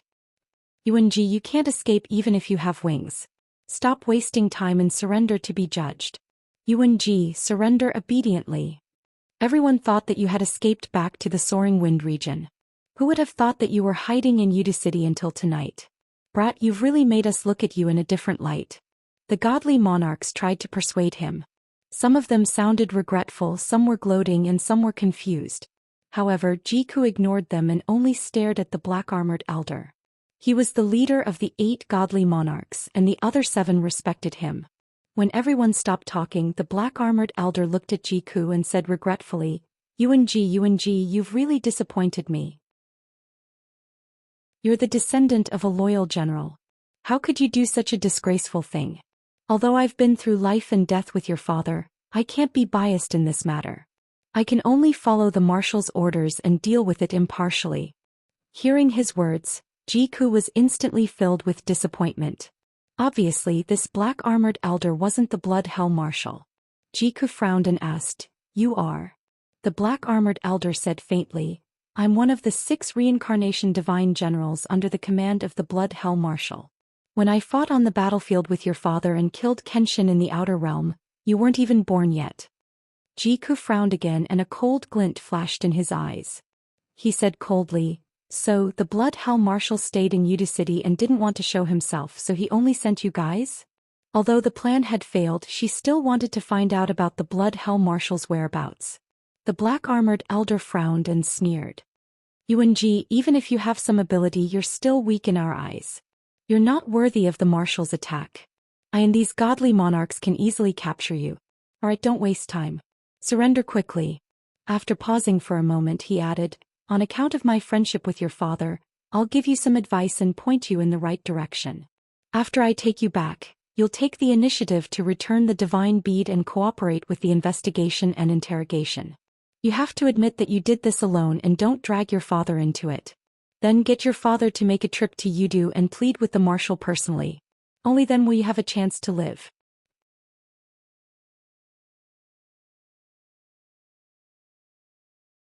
The 8 god kings stared at the empty night sky with complicated expressions. Why did you kill him? So dead that not even a speck of his remains? This brat is so arrogant, but in the end his strength is still so weak. He can't even withstand a single blow. I didn't expect that he couldn't even withstand a single attack from us. With such little strength, how could he destroy the altar and steal the divine beads? Forget it. He's already turned into ashes. What's the point of thinking about that? At first, we just wanted to teach him a lesson and seriously injure him before taking him back for trial. I didn't expect him to die so cleanly. Yuanji was killed by us. What about the fortune divine beads? That's right. Our mission is to capture Yuanji and retrieve the fortune divine beads. Everyone, let's look for it. The god kings discussed for a while, then suddenly remembered that the fortune divine beads hadn't appeared yet, and they suddenly panicked. Only the black-armored old man's face was gloomy, and he frowned as if he was thinking about something. A middle-aged god king came over and asked respectfully, "Divine General Chong, what are you thinking about? Do you have any idea?" The black-armored old man glanced at him and said in a low voice, "Yuan Ji could have surrendered and saved his life, but he stubbornly resisted and was killed in one move. Moreover, after he was killed, the fortune divine beads disappeared without a trace." Thinking about it carefully, he seemed to have deliberately sought death in order to hide the whereabouts of the fortune divine beads. The middle-aged god king was stunned for a moment. When he came back to his senses, he nodded in agreement and said, "That's right. After listening to your analysis, it does seem to be the case. Now that Yuan Ji is dead, the clues to the fortune divine beads are gone. Where are we going to find them?" The black-armored old man frowned and looked into the distance with a deep gaze. He said in a low voice, "I have a feeling that this matter isn't that simple. Yuan Ji might just be a chess piece used to send himself to his death and to deceive others. The real culprit might be someone else. Whoever has the fortune divine beads is the mastermind behind all this." The middle-aged god king nodded in agreement again and praised sincerely, "The older the ginger, the spicier it is. As expected, you see things more clearly. Divine General Chong, what should we do next?" The black-armored old man thought for a moment and said in a low voice, "If we continue to investigate, I'm afraid it will implicate important people. Let's just report it to the marshal and ask him and the commander to make a decision." The other god kings wanted to search for the fortune divine beads. After hearing the black-armored old man's analysis, everyone stopped searching and returned to his side. After he made his decision, everyone agreed and followed him back to Yudu.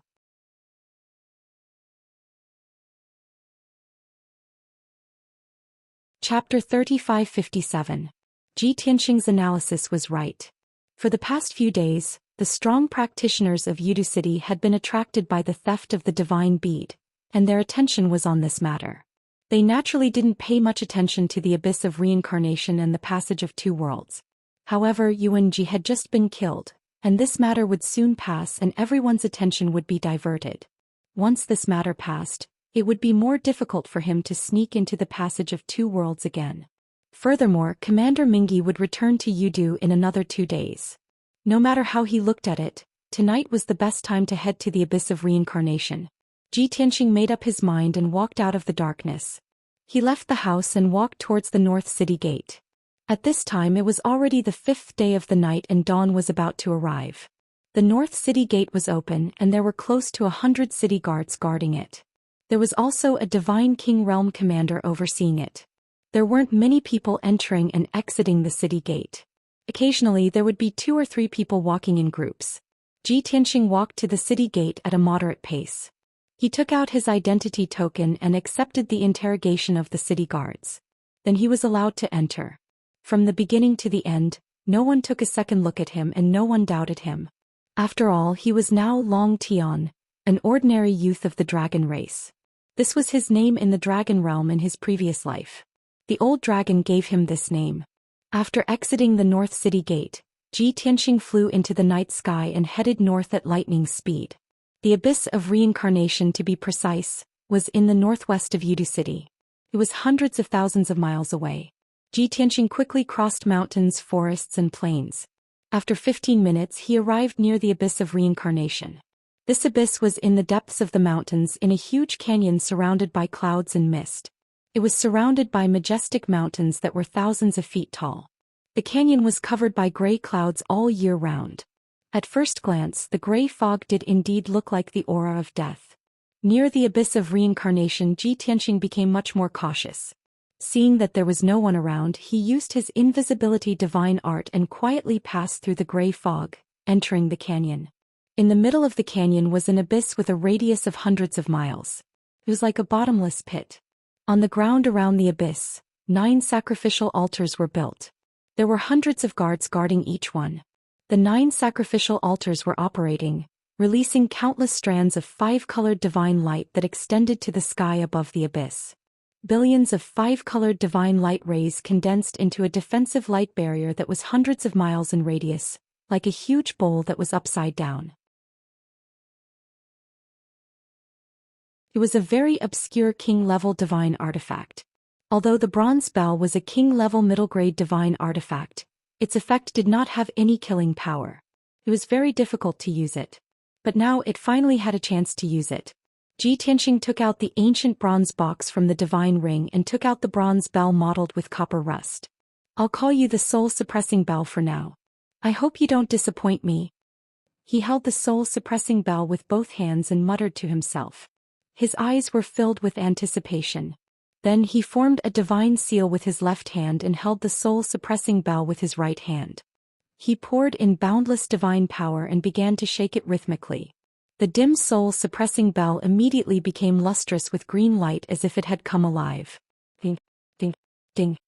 Clear and melodious, distant and ethereal sounds came from the soul-suppressing bell one after another. The strange thing was that the sound of the bell was very soft. Only within a 10-step radius could one hear it with their ears.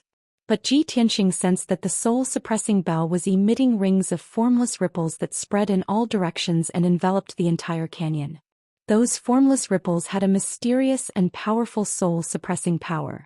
Even he, a middle divine king, was slightly careless and his divine soul was suppressed, his consciousness becoming somewhat muddled. But he immediately realized that something was wrong and aimed the soul-suppressing bell at the abyss below. Ding ding. Ding ding ding. The soft bell sounds continued to sound out. The formless soul-suppressing ripples also spread out very rhythmically. Very soon Ji Tianxing saw the effect.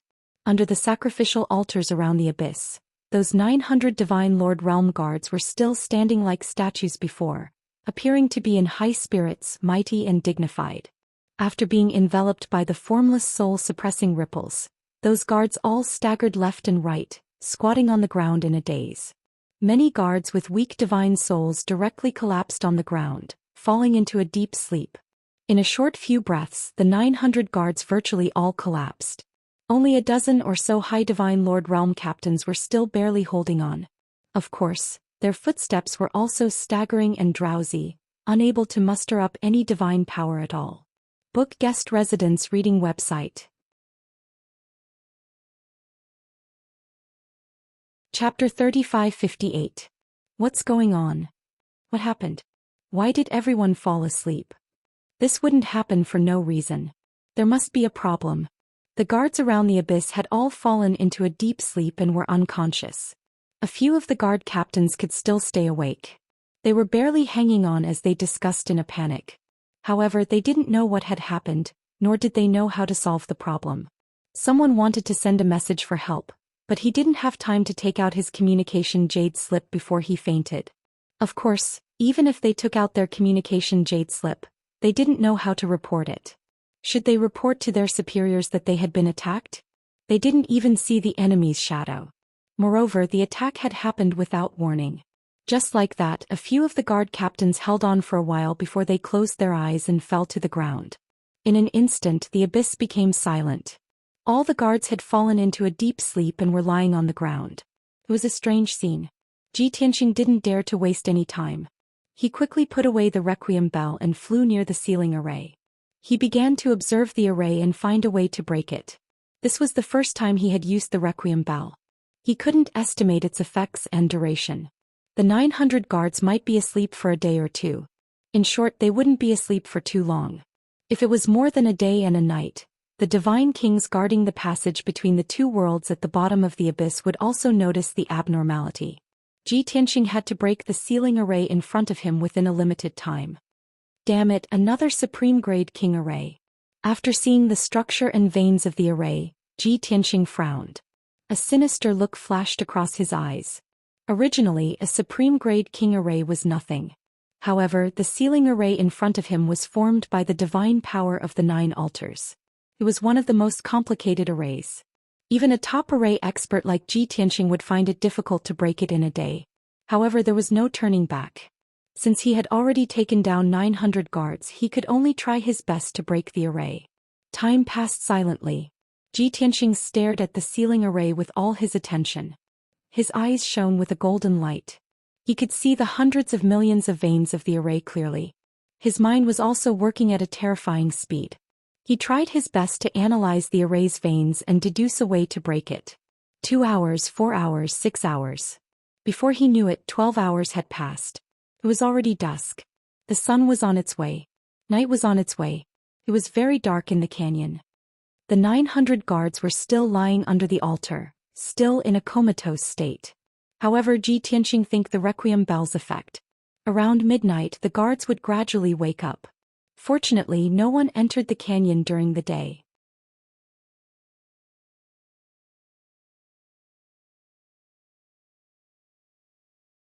Chapter 3559.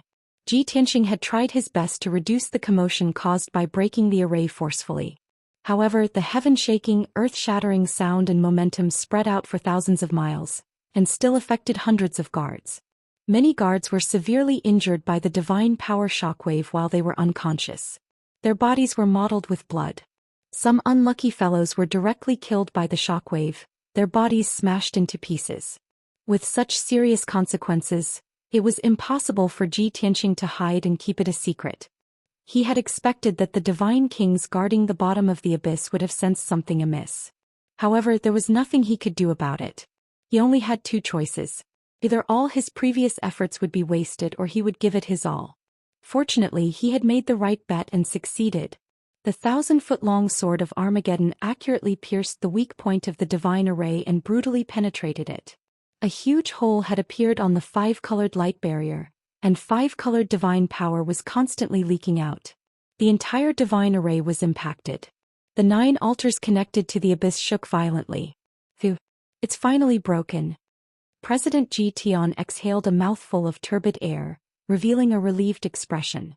Looking at the hole in the 5-colored light barrier, he did not have time to be emotional or happy. He quickly returned to his original appearance and entered the abyss of reincarnation through the hole. Swoosh.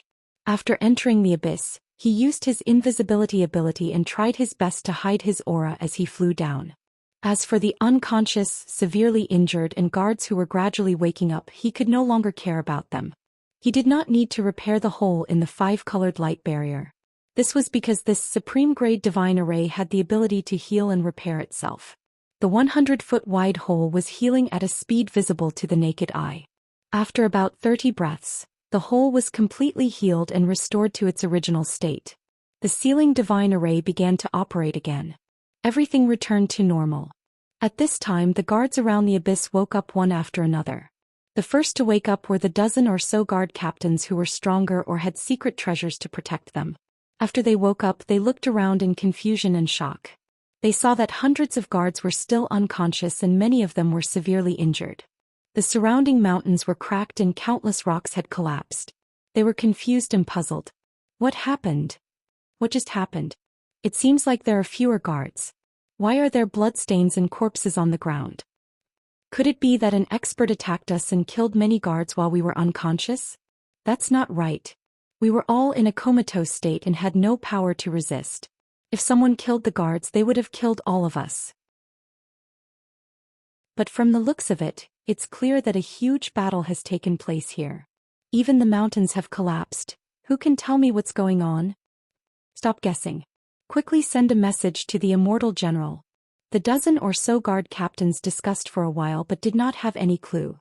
They could only take out their communication jade slips and report the situation to the God King experts at the bottom of the abyss. A full quarter of an hour passed. Ji Tianxing had dived 20,000 miles into the abyss, but he still hadn't reached the bottom. He didn't encounter any obstacles during the 20,000 miles of flight.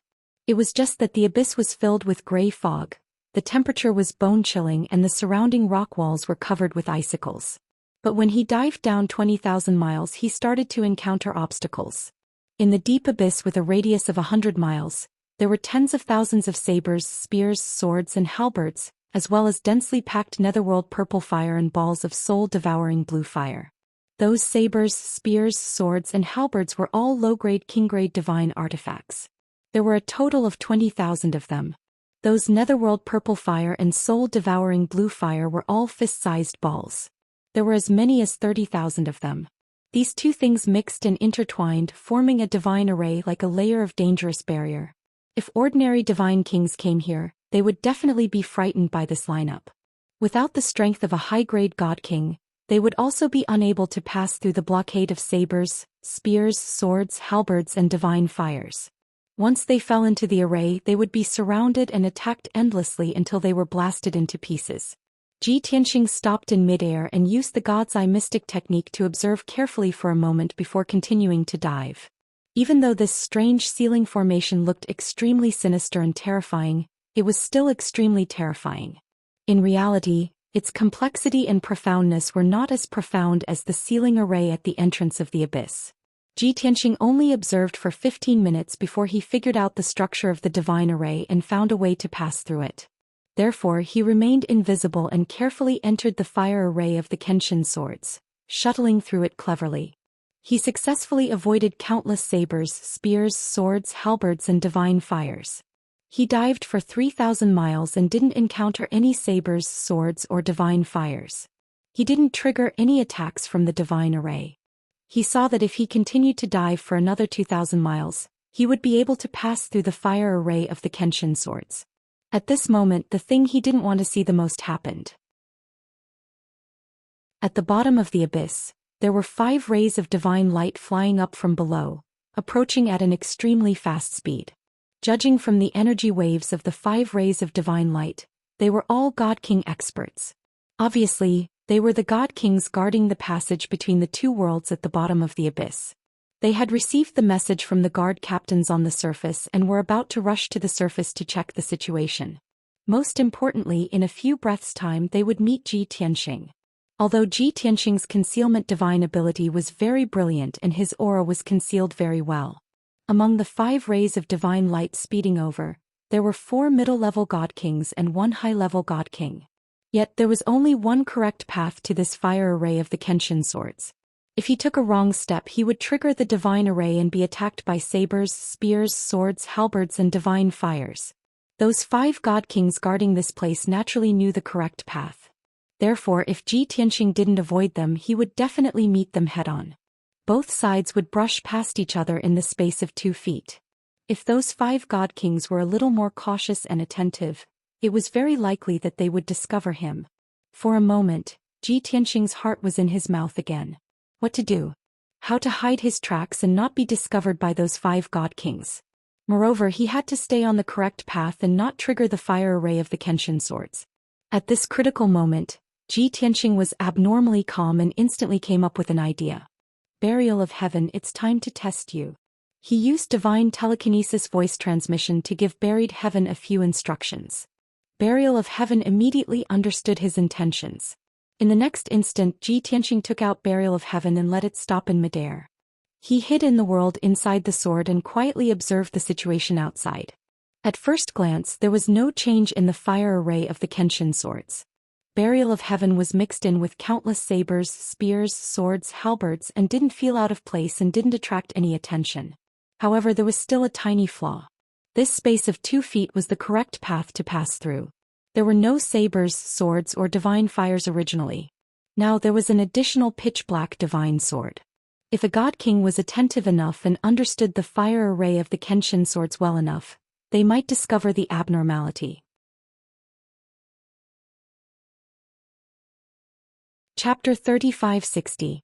Even though this method had a flaw, the chances of being discovered were not high. Those 5 godly kings anxiously went to the surface to check the situation, looking like they were on fire. They might not notice that a black divine sword appeared in the blade Kenshin fire array. In comparison, Ji Tianxing stayed where he was, brushing past the 5 godly kings. The risk of being exposed was greater. Therefore, Ji Tianxing could only take a gamble. Took a long time to describe, but actually this also happened in the blink of an eye. 2 breaths later, those 5 godly kings entered the blade Kenshin fire array and started traversing the correct path. They seemed to enter and exit frequently and were very familiar with the path. Their speed was very fast. Of course, the 5 godly kings entered in a single file. No one walked side by side. Swoosh, swoosh, swoosh. Only to see 5 beams of divine light flicker continuously. Those 5 godly kings approached rapidly. In a short 6 breaths, they traversed 2,000 miles and arrived in front of the Sword of Burial of Heaven. At this time, Ji Tianxing's heart also leaped to his throat. The critical moment had arrived. Whether or not he could hide from these 5 godly kings, success or failure depended on this one move. Zhou. The first godly king in the lead arrived in front of the Sword of Burial of Heaven. This person was a middle-aged divine race member with grizzled temples. He wore the star-ink cloud divine armor. His face was resolute and cold, and his entire body was suffused with cold-killing intent. Furthermore, this person was also the strongest among the 5 godly kings, reaching the 8th level godly king realm. His expression was dark, and his eyes revealed a look of anxiety and anger. He was currently thinking about something in his mind. Towards the Sword of Burial of Heaven beside him, he did not even have the interest to take a second look. He brushed past the Sword of Burial of Heaven. Immediately after, the second godly king also arrived in front of the Sword of Burial of Heaven.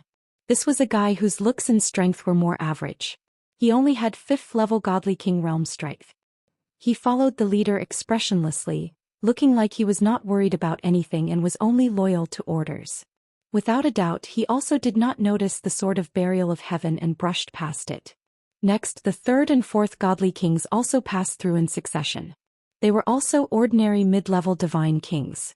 They were only in a hurry to rush to the surface through the Blade Kenshin fire formation to check out the situation. As for the Sword of Burial of Heaven, they ignored it just like the other 2.